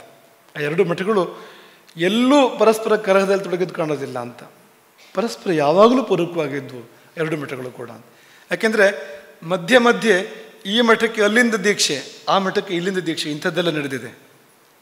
ಅಷ್ಟರ ಮಟ್ಟಿಗೆ 2 ಮಠಗಳ ಮಧ್ಯೆ ಅನ್ಯೋನ್ಯ ಇದ್ದಿದ್ದನ್ನು ನಾವು ಕಾಣ್ತೇವೆ, ಭಾವ ಇದ್ದಿದ್ದನ್ನು ಕಾಣ್ತೇವೆ ನಾವು ಅಂತ. ಹಾಗೆ ನಡ್ಕೊಂಡು ಬಂದು ಆ ಅನ್ಯೋನ್ಯದ ಪರಾಕ್ಕಷ್ಟೇ. ಹೊಸನಗರದಲ್ಲಿ ಗುರುಗಳು ಚಿಕ್ಕವರು, ವಿದ್ಯಾಭ್ಯಾಸ ಕೂಡ ಆಗಿಲ್ಲ ಅವರಿಗೆ. ಕಕ್ಕಾರದಲ್ಲಿ ಗುರುಗಳಿಗೆ ವಯಸ್ಸಾಗಿದೆ. ಈ ಕೆಕ್ಕಾರನ ಗುರುಗಳು ಹೊಸನಗರಕ್ಕೆ ಬಂದು ಇದ್ದು ಇಡೀ ಮಠದ ವ್ಯವಸ್ಥೆಯನ್ನು ನೋಡಿಕೊಂಡು ಚಿಕ್ಕವರಿಗೆ ವಿದ್ಯಾಭ್ಯಾಸವನ್ನು ಪೂರ್ತಿ ಮಾಡಿಸಿ ಆಮೇಲೆ ಅನುಭವ ಆಗಲಿ ಅಂತ ಕೆಕ್ಕಾರ ಒಂದು ಸೀಮೆ ಚಂದಾವರ ಸೀಮೆಗೆ ಇರ್ತಕ್ಕಂಥ ಒಂದು ಮಠ ಅದು. ಇದ್ರ ವ್ಯಾಪ್ತಿ ವಿಶಾಲವಾಗಿರುವಂಥದ್ದು ರಾಮಚಂದ್ರಾಪುರ ಮಠದ ವ್ಯಾಪ್ತಿ. ಹಾಗಾಗಿ ಅಲ್ಲಿ ಅನುಭವ ಆಗಲಿ ಅಂತ ಕೆಕ್ಕಾರ ಮಠದಲ್ಲಿ ಇರಿಸಿ ಅಲ್ಲಿ ಆಡಳಿತ ಮಾಡಿಸಿ ಹೀಗೆಲ್ಲ ಆಗ್ತದೆ ಎಲ್ಲಾದರೂ ಅಂತ. 2 ಮಠಗಳ ಮಧ್ಯೆ ಈ ಮಠದವರು ಅಲ್ಲಿ ಬಂದು ಇದ್ದು ಆಡಳಿತ ಮಾಡಿ ಅವರಿಗೆ ವಿದ್ಯಾಭ್ಯಾಸ ಮಾಡಿಸುವಂಥದ್ದು ಅಲ್ಲಿರುವವರಿಗೆ. ಆಮೇಲೆ ತಮ್ಮ ಮಠವನ್ನೇ ಒಂದು ಸ್ವಲ್ಪ ಕಾಲ ನೋಡಿಕೊಂಡ್ರೆ ಗೊತ್ತಾಗ್ತದೆ ಮಠ ನಡೆಸೋದು ಹೇಗೆ ಅಂತ. ಅದು ಚಿಕ್ಕದದು ಇದಕ್ಕೆ ಹೋಲಿಸಿದ್ರೆ ಅಂತ. ಇದನ್ನೆಲ್ಲ ನಾವು ಕಲ್ಪನೆ ಕೂಡ ಮಾಡೋಕ್ಕಾಗೋದಿಲ್ಲ ಅಂತ. ಇವತ್ತು ಇಂಥದ್ದೊಂದು ಅನ್ಯೋನ್ಯ ಭಾವವನ್ನು ಈ ಪ್ರಪಂಚದಲ್ಲಿ ತೋರಿಸಿ ಅಂತ. ನಮ್ಮ ದೇಶದಲ್ಲಿ ಈ ಲಕ್ಷಗಟ್ಟಲೆ ಕೋಟಿಗಟ್ಟಲೆ ಮಠ ಇದೆಯಲ್ಲ, ಯಾವ್ದಾದ್ರು ಮಠಗಳ ಮಧ್ಯೆ ಇಂಥದ್ದೊಂದು ಬಾಂಧವ್ಯವನ್ನು ತೋರಿಸ್ಕೊಡಿಲ್ಲ ಅದ್ರ ಅಂತ. ಇಲ್ಲ ಅಂತ. ಹೊಗೆ ಆಡ್ತಾ ಇರ್ತದೆ, ಬೆಂಕಿ ಬರ್ತಾ ಇರ್ತದೆ, ಹಾಗಿರ್ತದೆ ವಾತಾವರಣ ಅಂತ. ಆದರೆ ಎಂಥ ಬಾಂಧವ್ಯ ಇತ್ತು ಅಂದರೆ ಅದು ಆತ್ಮ ಒಂದು ದೇಹ 2 ಎನ್ನುವಂಥ ಬಾಂಧವ್ಯ ಅದು ಅಂತ. ಅಷ್ಟರ ಮಟ್ಟಿನ ಅಪೂರ್ವವಾಗಿರ್ತಕ್ಕಂಥ ಬಾಂಧವ್ಯ 2 ಮಠಗಳಲ್ಲಿ ಇದ್ದಿದ್ದನ್ನು ನಾವು ಕಾಣ್ತೇವೆ. ಅದರ ತುಟ್ಟತದಿಯಲ್ಲಿ ಅಂದರೆ ಕೆಕ್ಕಾರ ಮಠದ ಗುರುಗಳು ನಾವಿನ್ನು ಬೇರೆ ಶಿಷ್ಯರನ್ನು ಸ್ವೀಕಾರ ಮಾಡೋದಿಲ್ಲ, ನೀವೇ 2 ಕಡೆಗೂ ಅಂತ. ಅಲ್ಲಿಗೂ ನೀವೇ ಇಲ್ಲಿಗೂ ನೀವೇ ಅಂಥೇಳಿ ವಿಲೀನ ಮಾಡಿದ್ದು. ಇದನ್ನೆಲ್ಲ ಶಿಷ್ಯರು ಒಪ್ಕೊಂಡಿದ್ದು. ಈಗ ಕೆಕ್ಕಾರ ಮಠದ ಗುರುಗಳು ಹೊಸನಗರ ಮಠಕ್ಕೆ ಬಂದು ಆಡಳಿತ ಮಾಡೋದನ್ನು ಆ ಮಠದ ಶಿಷ್ಯರು ಒಪ್ಪಬೇಕಲ್ಲ, ಅಲ್ಲಿ ಶಿಷ್ಯರು. ಇನ್ನು ಕೆಕ್ಕಾರ ಮಠವನ್ನೇ ರಾಮಚಂದ್ರಾಪುರ ಮಠದಲ್ಲಿ ವಿಲೀನ ಮಾಡ್ತೇವೆ ಅಂದರೆ ಈ ಶಿಷ್ಯರು ಒಪ್ಪಬೇಕಲ್ಲ ಅದಕ್ಕೆ. ಇವತ್ತು ಒಳ್ಳೆಯದಕ್ಕೂ ತಕರಾರು ಮಾಡೋರನ್ನು ಕಾಣ್ತೇವೆ ನಾವು, ಸರಿಯಾಗಿ ನಡೆಯೋ ವಿಷಯಗಳಿಗೂ ಅದು ತಂಟೆ ತಗಾದೆಗಳನ್ನು ತೆಗೆಯೋದು ಕಾಣ್ತೇವೆ. ಆದರೆ ಅವತ್ತು ಇಂಥ ತೀರ್ಮಾನಗಳು ಅಂದರೆ ಈ ನಾವು ಇವತ್ತು ತೆಗೆದುಕೊಂಡಿರ್ತಕ್ಕಂಥ ಯಾವ ತೀರ್ಮಾನಕ್ಕಿಂತ ದೊಡ್ಡ ತೀರ್ಮಾನಗಳು ಅವೆಲ್ಲವೂ ಕೂಡ ಅಂಥದ್ದನ್ನು ತಗೊಂಡಿದ್ದಾರೆ ಅವತ್ತಿನ ಕಾಲದಲ್ಲಿ ಅಂತ. ಈ ಅನ್ಯೋನ್ಯ ಭಾವದ ಮೂಲ ಏನು ಅಂದರೆ 2 ದೇವರು ಶಂಕರಾಚಾರ್ಯರಿಗೆ ವರದ ಮುನಿಗಳಿಂದ ಅಗಸ್ತ್ಯರ ಕಡೆಯಿಂದ ಬಂದಿದ್ದು. 2 ದೇವರನ್ನು 2 ಮಠಕ್ಕೆ ಇಲ್ಲೊಂದು ಅಲ್ಲೊಂದು ಕೊಟ್ಟಿದ್ದಾರೆ ಅವತ್ತಿನ ಕಾಲದಲ್ಲಿ ಅಂತ. ಒಂದು ಇಲ್ಲಿತ್ತು, ಒಂದು ಅಲ್ಲಿತ್ತು ಅಂತ. ಅದನ್ನು ಆ ದಾಖಲೆ ಸ್ಪಷ್ಟಪಡಿಸ್ತದೆ ಅಂತ. ಹಾಗಾಗಿ ಗೋಕರ್ಣ ಮಠದವರು ಅಂದರೆ ಇದು ಮೂಲ ಇದು ಏನು ಮಾಡಿದೆ ಅಂದರೆ ಗೋಕರ್ಣ ಗುರುಗಳು ಇಲ್ಲಿದ್ದವರು ಅವರು ಇಲ್ಲೊಂದು ಅಲ್ಲೊಂದು ಅಂತ ಇವರ ಮೇಲ್ವಿಚಾರಣೆ, ಈ ಗುರುಗಳ ಮಾರ್ಗದರ್ಶನ ಆಶೀರ್ವಾದ ಎನ್ನುವಾಗ ಆರಂಭ ಆಗಿರ್ತಕ್ಕಂಥದ್ದು ಅದು ಅಂತ. ಅದು ಅಲ್ಲಿ ಆ ದಾಖಲೆಗಳನ್ನು ನೋಡಿದಾಗ ಸ್ಪಷ್ಟ ಆಗುವಂಥದ್ದು. ಏನಾಯಿತು ಅಂದರೆ ಮರಳಿ ಒಂದಾದಾಗ ಆ ದೇವರು ಕೆಕ್ಕಾರ ಮಠದ ಗರ್ಭಗೃಹದಲ್ಲಿ ಉಳಿಯಿತು. ಪುನಃ ಮಠ ಒಂದಾದಾಗ ಗುರುಗಳು ಒಂದನ್ನು ಪೂಜೆ ಮಾಡ್ತಾ ಇದ್ರಲ್ಲ ಈಗಾಗಲೇ ಅಲ್ಲಿ ಒಬ್ಬರೇ ಗುರುಗಳಾದರು, 2 ಗುರುಗಳಲ್ಲ ಅಂತ. ಆರಂಭದಲ್ಲಿ ಅದು ಮೂಲ ಸ್ಥಾನದಲ್ಲಿ ಇದ್ದಿರಬೇಕು, ಒಂದು ದೇವರು ಇನ್ನೊಂದು ದೇವರು ಸಂಚಾರಕ್ಕೆ ಹೋಗ್ತಾ ಇದ್ದಿರಬೇಕು, ಅದನ್ನು ಊಹೆ ಮಾಡ್ಬೋದು, ಆ ರೀತಿ ಇದ್ದಿರ್ಬೋದು ಅಂತ. ಆದರೆ ಮುಂದೆ 2 ಮಠ ಆದಾಗ ಈ ರೀತಿ ಅದು ಬೆಳೆದು ಬಂದಿರಬೇಕು, ಮತ್ತೆ ಪುನಃ ಅದು ಒಂದಾಯಿತು. ಹಾಗೆ 2 ಜೊತೆ ವಿಗ್ರಹಗಳು ಎಷ್ಟು ಸುಂದರವಾಗಿದೆ. ಕೆಕ್ಕಾರ ಮಠದ ರಾಮದೇವರ ವಿಗ್ರಹವನ್ನು ನೋಡಿದ ಕೂಡಲೇ ತಪಸ್ಸಿಗೆ ಕೂತ್ಕೋಬೇಕು ಅಂತ ಅನಿಸೋ ಹಾಗಿದೆ ಅಂತ. ಆ ವಿಗ್ರಹವನ್ನು ಒಮ್ಮೆ ಕಣ್ತುಂಬ ನೋಡಿದರೆ ಅಲ್ಲಿಯೇ ತಪಸ್ಸಿಗೆ ಕೂತ್ಕೋಬೇಕು ಅಂತ ಅನಿಸ್ತದೆ ಸಂಸ್ಕಾರ ಬಂತನಿಗೆ ಅಂತ. ಅಂಥದ್ದು ಅಂತ ಜ್ಞಾನಮುದ್ರೆ ಹೃದಯದಲ್ಲಿದೆ ಅಂತ ಕೆಕ್ಕಾರ ಮಠದ ರಾಮಮೂರ್ತಿಗೆ ತಪೋರಾಮ. ಯಾಕೆಂದರೆ ಆ ಜ್ಞಾನಮುದ್ರೆ ಹೃದಯದಲ್ಲಿದೆ ಅಂತ. ಎಷ್ಟು ಅದನ್ನು ನೋಡಿದರೆ ಮನಸ್ಸು ತುಂಬುತ್ತದೆ ಅಂತ. ಜೀವ ಪರಮಾತ್ಮ ಇಬ್ಬರು ಇರತಕ್ಕಂಥ, ಜೀವಾತ್ಮ ಪರಮಾತ್ಮ ಇಬ್ಬರು ಸೇರುವಂಥ ಒಂದು ಸ್ಥಾನ ಅಲ್ವ ಹೃದಯ ಅಂದರೆ. ಅಲ್ಲಿ ಇಬ್ಬರು ಇದ್ದಾರೆ, ಇವನು ಇದ್ದಾನೆ ಅವನು ಇದ್ದಾನೆ ಅಂತ. ಇದು ಕೂಡ ಅದೇ ಸೇರುವಿಕೆ. ಇದು ಜೀವಾತ್ಮ, ಇದು ಪರಮಾತ್ಮ, ಇದು ಜೀವಾತ್ಮ, ಇವರಿಬ್ಬರು ಸೇರಬೇಕು. ಈ 3 ಜನರು ಕಾಟದಿಂದಾಗ ಸೇರಿಲ್ಲ ಅದು ಅಂತ. ಈ ಸತ್ವಗುಣ, ರಜೋಗುಣ, ತಮಗುಣ, ತ್ರಿಗುಣಗಳು ಈ 3 ಇದು. ಈ ಜೀವ ಇಲ್ಲಿ ಸೇರಬೇಕಾದನ್ನು ಬಿಟ್ಟು ಇವ್ರ ಜೊತೆ ಹೋಗಿ ಸೇರ್ಕೊಂಡ್ಬಿಟ್ಟಿದ್ದಾನಲ್ಲ, ಇದೇ ಸಮಸ್ಯೆ ಇರೋದು. ನಮ್ಮ ಸಂಸಾರ ಅಂದರೆ ಏನು ಅಂದರೆ ನಮ್ಮ ಕೈಲಿದೆ ನಮ್ಮ ಸಂಸಾರ ಅಂತ. ಪರಮಾತ್ಮನ ಜೊತೆ ಸೇರಬೇಕಾಗಿತ್ತು. ಹೀಗೆ ಈ ಇವರು 3 ಜನರ ಜೊತೆಗೆ ತ್ರಿಗುಣಗಳ ಜೊತೆ ಸೇರಿದ್ರಿಂದಾಗಿ ಬಂಧನ, ದುಃಖ, ಕಷ್ಟ ಇರುವಂಥದ್ದು. ಪರಿಹಾರ ಏನಂದರೆ ಆ 3 ಬಿಟ್ಟು ಈ 1 ಜೊತೆ ಸೇರಬೇಕು ಅಂತ. ಪರಮಾತ್ಮನ ಜೊತೆಗೆ ಜೀವಾತ್ಮ ಸೇರಬೇಕು ಅಂತ. ಅದೇ ಜ್ಞಾನಮುದ್ರೆ ಅಂದರೆ ಅದರಲ್ಲಿರುವ ಭಾವ. ಅದು ಜೀವಾತ್ಮ ಪರಮಾತ್ಮರ ಐಕ್ಯ. ಅದೊಂದು ವೃತ್ತ, ಅದು ವೃತ್ತ ಪೂರ್ಣ ಆಗತ್ತೆ ಅಂತ ಆಗ ಅಂತ, 2 ಸೇರಿದಾಗ ಅಂತ. ಹಾಗಾಗಿ ಹೀಗಂದರೆ ತುಂಬ ಅದ್ಭುತ. ಅದು ಹೀಗೆ ಬಂತು ಅಂದರೆ ಅದು ಅದ್ವೈತವನ್ನು ಹೇಳುವಂಥದ್ದು, ಜೀವನದ ಪರಮಲಕ್ಷ್ಯ ಪರಮಸಿದ್ಧಿಯನ್ನು ಹೇಳುವಂಥದ್ದು, ಜೀವನದ ಪರಿಪೂರ್ತಿಯನ್ನು, ಜೀವದ ಧನ್ಯತೆಯನ್ನು ಹೇಳುವಂಥದ್ದು. ಕೊಟ್ಟ ಕೊನೆಯಲ್ಲಿ ಅದೇ ಆಗಬೇಕಾಗಿರುವಂಥದ್ದು, ಜೀವಾತ್ಮ ಪರಮಾತ್ಮ ಸೇರಬೇಕು ಅಂತ. ಅದನ್ನು ಅಲ್ಲೇ ಎಲ್ಲಿ ಜೀವ ದೇವ ಇಬ್ಬರು ಇದ್ದಾರೋ ಅಂಥ ಹೃದಯದಲ್ಲಿ ಅದನ್ನು ಆ ಮುದ್ರೆಯನ್ನು ನಿಹಿತಗೊಳಿಸಿರುವಂಥ ರಾಮನ ಅತ್ಯದ್ಭುತವಾಗಿರುವಂಥ ಮೂರ್ತಿ ಕೆಕ್ಕಾರ ಮಠದಲ್ಲಿ ಇವತ್ತಿಗೂ ಪರಿರಕ್ಷಿತವಾಗಿ ಬಂದಿದೆ, ಉಳ್ಕೊಂಡು ಬಂದಿದೆ ಇಲ್ಲಿವರೆಗೂ ಕೂಡ ಅಂತ. ಆ ಲಕ್ಷ್ಮಣನ ಕೈಯಲ್ಲಿ ಒಂದು ಕೈಯಲ್ಲಿ ಧನುಸ್ಸು ಇದೆ, ಇನ್ನೊಂದು ಕೈಯಲ್ಲಿ ಚಾಮರವೂ ಇದೆ ಅಂತ. ಅವನು ಸೇವಕನೂ ಹೌದು, ಸೈನಿಕನೂ ಹೌದು ಅಂತ. ರಾಮದೇವರಿಗೂ ಸೇವೆಯನ್ನು ಮಾಡ್ತಾ ಇರ್ತಾನೆ ಅವನು. ಹಾಗೆ ಸಂದರ್ಭ ಬಂದರೆ ಅವನು ಧನುಸ್ಸು ಹೇಳೋದು ಯಾವಾಗ ಅಂದರೆ ರಾಮನ ವಿಷಯಕ್ಕೆ ಅಂತ. ಒಂದು ಚಿಕ್ಕ ವ್ಯತ್ಯಾಸ ಆದರೂ ಕೂಡ ಅವನು ಧನುಸ್ಸನ್ನು ಎತ್ತುತ್ತಾನೆ. ಸ್ವಂತಕ್ಕೆ ಅವನು ಧನುಸ್ಸು ಎತ್ತುವುದನ್ನು ಎಲ್ಲಿ ನೋಡ್ತೀರಿ ನೀವು ರಾಮಾಯಣದಲ್ಲಿ? ಸ್ವಂತ ಅಂತ ಎಲ್ಲಿದೆ ಅವನಿಗೆ? ಇಲ್ಲವೇ ಇಲ್ಲ, ಸ್ವಂತ ಅನ್ನೋದೇ ಇಲ್ಲ ಅಂತ. ಅವನೇ ಸರ್ವಸ್ವ, ರಾಮನೇ ಸರ್ವಸ್ವ ಅಂತ. ಹಾಗಾಗಿ ಅವನು ಧನುಸ್ಸನ್ನು ಎತ್ತಿದರೆ ಅದು ರಾಮನ ಸಲುವಾಗಿ ಅಂತ. ಅಂಥ ಒಂದು ಲಕ್ಷ್ಮಣ ಮೂರ್ತಿ. ಇಲ್ಲಿರುವ ಲಕ್ಷ್ಮಣ ಮೂರ್ತಿ ಅಲ್ಲಿ ಭಂಗಿ ಇದೆ, ಅದು ಧನುರ್ಬಾಣಗಳಿಲ್ಲ. ಇಲ್ಲಿ ಆ ಭಂಗಿ ಮಾತ್ರ ಇರತಕ್ಕಂಥದ್ದು. ಅಲ್ಲಿ ಆಯುಧಪಾಣಿಯೂ ಹೌದು, ಮತ್ತು ಸೇವೆಗೆ ಸಾಧನವಾಗಿರ್ತಕ್ಕಂಥ ಚಾಮರ ಅದನ್ನು ಕೂಡ ಅವನು ಹಿಡ್ಕೊಂಡಿದ್ದಾನೆ, ಸೇವೆ ಮಾಡ್ತಾ ಇದ್ದಾನೆ ಲಕ್ಷ್ಮಣ. ಸೀತೆ ಅದೆಲ್ಲ ನಾವು ಹಿಂದೆ ನಿಮ್ಗೆ ಹೇಳಿರುವಂಥದ್ದೇ. ಕಮಲವನ್ನು ಆಕೆ ಕೈಲಿರುವ ಕಮಲ ರಾಮನನ್ನು ತೋರಿಸ್ತಾ ಇದೆ ಅಂತ ಆ ಕಡೆ ನೋಡಿ. ಯಾಕೆಂದರೆ ಸೀತೆಯನ್ನು ಪ್ರಕೃತಿ ಸಾಮಾನ್ಯವಾಗಿ ಜೀವನ ಕಥೆ ಏನಂದರೆ ಈ ಪ್ರಕೃತಿ ಚಕ್ರದಲ್ಲಿ ಅವರು ಸಿಲುಕಿಕೊಂಡಿರ್ತಾರೆ. ಅವರು ಇಲ್ಲೇ ಬಿದ್ದು ಆದಾಡ್ತಾ ಇರ್ತಾರೆ. ಈ ಪ್ರಕೃತಿ ಮಾತೆ ಆ ಕಡೆ ನೋಡುವಂತ, ರಾಮನ ಕಡೆ ನೋಡುವಂತ, ರಾಮನ ಧ್ಯಾನ ಮಾಡು, ರಾಮನ ಸಾಧನೆ ಮಾಡು ಅಂತ ಆಕೆ ತೋರಿಸ್ತಾಳೆ ಅಂಥವಳು. ಇದೆಲ್ಲ ಇರ್ತಕ್ಕಂಥ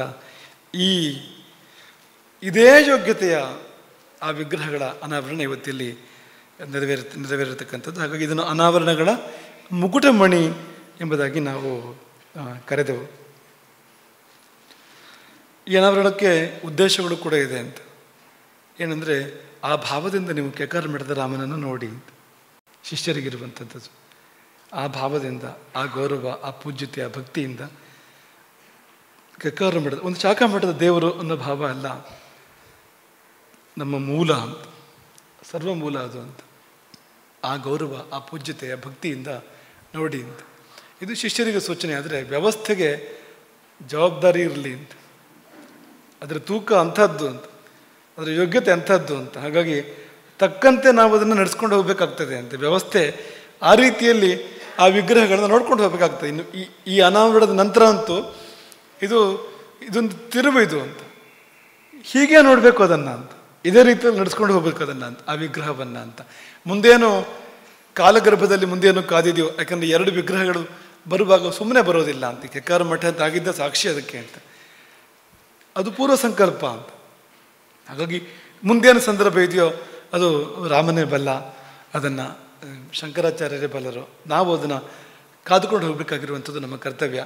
ಅದು ಮುಂದಿನದನ್ನು ಮುಂದೆ ಆ ಸಂದರ್ಭ ಬರುವಾಗ ನೋಡೋಣ. ಆದರೆ ತುಂಬು ಕಾಳಜಿಯಿಂದ, ತುಂಬು ಮುತುವರ್ಜಿಯಿಂದ, ಗೌರವದಿಂದ ಆ ತೂಕವನ್ನು ಹೃದಯದಲ್ಲಿ ಇಟ್ಟುಕೊಂಡು ಜವಾಬ್ದಾರಿ ಇರ್ತಕ್ಕಂಥವ್ರು, ಕೆಕ್ಕಾರ ಮಠದ ಜವಾಬ್ದಾರಿ ಇರ್ತಕ್ಕಂಥವ್ರು, ಒಟ್ಟಾರೆ ಮಠದ ಜವಾಬ್ದಾರಿ ಇರ್ತಕ್ಕಂಥವ್ರು. ಆ ರೀತಿಯಲ್ಲಿ ಅದನ್ನು ನೋಡ್ಕೊಂಡು ಹೋಗಬೇಕು ಅನ್ನುವ ಆದೇಶ ಇದರ ಒಂದು ಫಲಶ್ರುತಿ, ಇಂದಿನ ಅನಾವರಣದ ಒಂದು ಫಲಶ್ರುತಿ. ಹಾಗಾಗಿ ಈ ಚಾತುರ್ಮಾಸ್ಯ ಮುಗಿದ ಕೂಡಲೇ ಮುಂದಿರುವ ಉತ್ಸವ ಯಾವುದಂದರೆ ನವರಾತ್ರಿ. ಅದು ಕೆಕ್ಕಾರ ಮಠದಲ್ಲಿರುವಂಥದ್ದು. ಇದು ಹೇಗೆ ಕೂಡಿ ಬಂದಿದೆ ಅಂದರೆ ಇಲ್ಲಿಂದ ಅಲ್ಲಿಗೆ ಅಂತ, ನಡುವೆ ಬೇರೆ ಏನೂ ಇಲ್ಲ ಅಂತ. ನೇರವಾಗಿ ಚಾತುರ್ಮಾಸ್ಯವನ್ನು ಪೂರೈಸಿ ನವರಾತ್ರಿ ವ್ರತದ ಸಲುವಾಗಿ ತಪೋರಾಮನ ಬಳಿಗೆ ಹೋಗ್ತಾ ಇರುವಂಥದ್ದು ಅಂತ. ಅಂದರೆ ಈ ಅನಾವರಣ ಎಲ್ಲ ಅದು ವಿಧಿ ರಾಮನ ಸಂಕಲ್ಪ ಅನ್ನೋದನ್ನು ತೋರಿಸ್ತದೆ ಅದು ಅಂತ. ಇಲ್ಲಿಂದ ಅಲ್ಲಿಗೆ ಅಂತ. ಈಗ ಅಲ್ಲಿ ತಪೋರಾಮ ಮತ್ತು ಪಟ್ಟಾಭಿರಾಮರು ಸೇರ್ತಾರೆ ಅಂತ. ನವರಾತ್ರಿಯಲ್ಲಿ ಈ ಎರಡೂ ವಿಗ್ರಹಗಳು ಪುನಃ ಸೇರ್ತವೆ ಅಂತ. ಹಿಂದೆ ಕೂಡ ಸೇರಿದ್ದಾವೆ, ಆದರೆ ನಮ್ಗೆ ಯಾರಿಗೂ ಇದೇನೊಂದು ಗೊತ್ತಿರಲಿಲ್ಲ ಆ ಸಮಯದಲ್ಲಿ. ಆದರೆ ಈಗ ಸೇರುವಾಗ ನಮಗೊಂದು ಬೋಧ ಕೊಟ್ಟು, ಇದು ಏನು ಅಂತ ಅರಿವನ್ನು ಕೊಟ್ಟು ಅದೆರಡು ಸೇರ್ತಾ ಇರುವಂಥದ್ದು. ಹಾಗಾಗಿ ಒಂದು ಕೌತುಕ ಕಾದಿರ್ಬೋದು, ಅಲ್ಲಿ ಒಂದು ವಿಶೇಷ ಅಲ್ಲಿ ಕಾದಿರ್ಬೋದು ಎಂಬುದಾಗಿ ನಾವು ನಿರೀಕ್ಷೆ ಮಾಡುವಂಥದ್ದು. ಹೀಗೆ ಮತ್ತೆ ಮತ್ತೆ ತಪೋರಾಮನನ್ನು ಪಟ್ಟಾಭಿರಾಮನನ್ನು ನೆನಪಿಸ್ಕೊಳ್ತಾ ಎರಡು ಯಾಕೆ ಅಂದರೆ, ಒಂದು ಇಹದ ಸುಖಕ್ಕೆ, ಇನ್ನೊಂದು ಪರದ ಸುಖಕ್ಕೆ. ತಪೋರಾಮ ಅಂದರೆ ಏನು ಅಂದರೆ ಮೋಕ್ಷವನ್ನು ಕೊಡುವ ಪ್ರಭು ಅಂತ. ಪಟ್ಟಾಭಿರಾಮ ಅಂದರೆ ರಾಮರಾಜ್ಯ, ಈ ಬದುಕು ಹಸನಾಗಬೇಕು ಅಂತ, ಈ ಲೋಕವೇ ಮೋಕ್ಷದಂತೆ ಆಗಬೇಕು ಅಂತ. ಮುಕ್ತಿ ಸಾಮ್ರಾಜ್ಯಕ್ಕೆ ಸಮವಾಗಿ ಈ ಜಗತ್ತೇ ಈ ಮುಕ್ತಿ ಪ್ರಪಂಚಕ್ಕೆ ಇಳಿದು ಬಂದು ಇಲ್ಲೆಲ್ಲ ಮುಕ್ತಿಯನ್ನು ವಿತರಣೆ ಮಾಡಿದ್ದು ರಾಮರಾಜ್ಯ ಅಂತ. ಮುಕ್ತಿ ಸದೃಶವಾಗಿರ್ತಕ್ಕಂಥ ಬದುಕನ್ನು ಅವತ್ತು ರಾಮ ಆವತ್ತಿನ ಕಾಲದ ಜನರಿಗೆ ಕಲ್ಪಿಸ್ತಾನೆ ಅಂತ. ಅದು ಪಟ್ಟಾಭಿರಾಮ. ಅದು ತಪೋರಾಮ ಅಂದರೆ ಅಂತರ್ಮುಖತೆ ಅಂತ, ಆತ್ಮಾಭಿಮುಖ್ಯ ಅದು ಅದು ನಿವೃತ್ತಿ ಮಾರ್ಗ ಅದು ಅಂತ. ಹಾಗಾಗಿ ಅದು ಎರಡೂ ಇದೆ ನೋಡಿ ಅಂತ. ಅದೇ ರಾಮ ಎರಡು ರೂಪದಲ್ಲಿ ತಪೋರಾಮನಾಗಿ ಪಟ್ಟಾಭಿರಾಮನಾಗಿ ಅನುಗ್ರಹ ಮಾಡ್ತಾ ಇದ್ದಾನೆ. ಇಲ್ಲಿಗೂ ಬೇಕಾದ್ದನ್ನು ಕೊಡ್ತಾನೆ ಮತ್ತು ಅಲ್ಲಿಗೂ ಕೂಡ ಬೇಕಾದ್ದನ್ನು ಕೊಡ್ತಾನೆ. ಹಾಗಾಗಿ ಎರಡೂ ಕಡೆಗೆ ಬೇಕಾದ್ದನ್ನು ಕೊಟ್ಮೇಲೆ ಇನ್ನೇನಿದೆ ನಮಗೆ ಆ ಪಂಕ್ತಿ ನೆನಪಾಗ್ತದೆ. ಹೃದಯದ ಅಷ್ಟದಲ್ಲ ಕಮಲದಲ್ಲಿ ಕುಳಿತು ಭೋಗ ಮೋಕ್ಷಗಳನ್ನು ಅನುಗ್ರಹಿಸುವಂಥ ಪ್ರಭು ಅಂತ ಒಬ್ಬರು ಮಹಾಪುರುಷರು ಆಡಿರುವಂಥ ಮಾತದು, ಒಂದು ಮಹಾಗುರು ಆಡಿರುವಂಥ ಮಾತು. ಹೃದಯದ ಅಷ್ಟದಲದ ಕಮಲದಲ್ಲಿ ಕುಳಿತು ಭೋಗ ಮೋಕ್ಷಗಳನ್ನು ಅನುಗ್ರಹಿಸುವಂಥ ಪ್ರಭು ಅಂತ. ಆ ಭೋಗ ಮೋಕ್ಷ ಎರಡನ್ನು ಎರಡು ರೂಪದಲ್ಲಿ ಕೊಡ್ತಾ ಇರುವಂಥ ರಾಮನನ್ನು ನಾವಿಲ್ಲಿ ಕಾಣ್ತಾ ಇದ್ದೇವೆ. ಹಾಗಾಗಿ ನೀವು ಇಂದು ಇದನ್ನು ಸೀಮೋಲ್ಲಂಘನದ ಆಶೀರ್ವಾದವಾಗಿ ಇದನ್ನು ಹೃದಯದಲ್ಲಿ ಧಾರಣೆ ಮಾಡಿ ನೀವು ಪ್ರಯಾಣ ಮಾಡಲಿಕ್ಕಿರುವಂಥದ್ದು. ಮತ್ತೆಲ್ಲ ಚಾತುರ್ಮಾಸ್ಯದಲ್ಲಿ ಎಲ್ಲ ವಿಶೇಷವಾಗಿ ನಡೆದಿದೆ. ಎಷ್ಟು ಅನಾವರಣಗಳು, ಆಭರಣ ಸರಿದಿದೆ ಎಷ್ಟೋ ವಿಷಯದಲ್ಲಿ, ಆದರೆ ಸರಿಲಿಕ್ಕಿರುವಂಥದ್ದು ತುಂಬ ಇದೆ. ಇನ್ನು ಮುಂದೆ ಇನ್ನೂ ಕೂಡ ಇರುವಂಥದ್ದು ಅದೆಲ್ಲ ತುಂಬ ವ್ಯವಸ್ಥಿತವಾಗಿದೆ. ಈ ಗುರುದೃಷ್ಟಿಯ ಅನಾವರಣ ಕೂಡ ಹಾಗೆಂತ ಗುರುದೃಷ್ಟಿ ಅನಾವರಣ ಕಾರ್ಯಕ್ರಮ ಅಂತ ಆಗದೇ ಇದ್ದರೂ ಅನಾವರಣ ಪ್ರಾಯೋಗಿಕವಾಗಿ ನಡೆದೇ ಹೋಗಿದೆ. ಇಲ್ಲೇ ಎಲ್ಲ ಕಾರ್ಯಕ್ರಮಗಳು ಆಗಿರುವಂಥದ್ದು. ಹಾಗಾಗಿ ಅದು ಆಗಿದೆ. ಗುರುದೃಷ್ಟಿಗೆ ಪರಿಪರಿಯಲ್ಲಿ ಸಮಾಜ ಸೇವೆ ಸಲ್ಲಿಸಿದೆ. ಎಲ್ಲ ರೀತಿಯಿಂದ ಈ ಗುರುದೃಷ್ಟಿ ಒಂದು ನಿರ್ಮಿತವಾಗೋದಕ್ಕೆ ಸಮಾಜ ಸ್ಪಂದಿಸಿದೆ, ಭಾವಿಸಿದೆ, ನೆನಪು ಮಾಡಿಕೊಳ್ತೇವೆ ಅದನ್ನು. ಇನ್ನು ಕಾಲ, ಪ್ರವಚನ ಸರಣಿ, ಅದನ್ನೇ ಅದಕ್ಕೆ ಎಷ್ಟು ಸತಿ ಹೇಳೋದು ನಾವು. ನಮಗೆ ಹಲವಾರು ಬಾರಿ ಅನ್ನಿಸ್ತದೆ ಇದಕ್ಕೆ ನಾವು ಸಾಕ್ಷಿ ಮಾತ್ರ ಅಂತ, ಇನ್ಯಾರು ಇದನ್ನೆಲ್ಲ ನಡೆಸ್ತಾ ಇರುವಂಥದ್ದು ಅಂತ. ಈ ಬಾರಿ ಚಾತುರ್ಮಾಸದಲ್ಲಿ ಈ ಜ್ಯೋತಿಷದ ಪಾಠವೋ ಪ್ರವಚನವಿದೆ ಅಂತ ಯಾರು ಊಹೆ ಮಾಡಿದರು ಅಂದರೆ ಯಾರ್ಯಾರು ಊಹೆ ಮಾಡಿಲ್ಲ, ನಮ್ಮನ್ನು ಸೇರಿ ಯಾರು ಊಹೆ ಮಾಡಿಲ್ಲ. ನಾನು ಮೊದಲೇ ಹೇಳಿದಾಗೆ ನಾ ಎಲ್ಲೋ ಹೋಗಿ ಕಲಿತ ಶಾಸ್ತ್ರ ಅಲ್ಲ, ಕಲಿತ ವಿದ್ಯೆ ಅಲ್ಲ, ಅದು ಅಂಥದ್ದಲ್ಲ. ಅದು ಅದರಷ್ಟಕ್ಕೆ ಏನು ಬಂತೋ ಅದಕ್ಕೊಂದು ದೃಷ್ಟಿ ತಿದ್ದಿ ಮಾಡಿರ್ತಕ್ಕಂಥವ್ರು ಶಂಕರನಾರಾಯಣ ಜೋಯಿಸರು. ಅವರ ನೆನಪನ್ನು ಪುನಃ ಈ ಸಮಯದಲ್ಲಿ ನಾವು ಮಾಡ್ಕೊಳ್ತೇವೆ.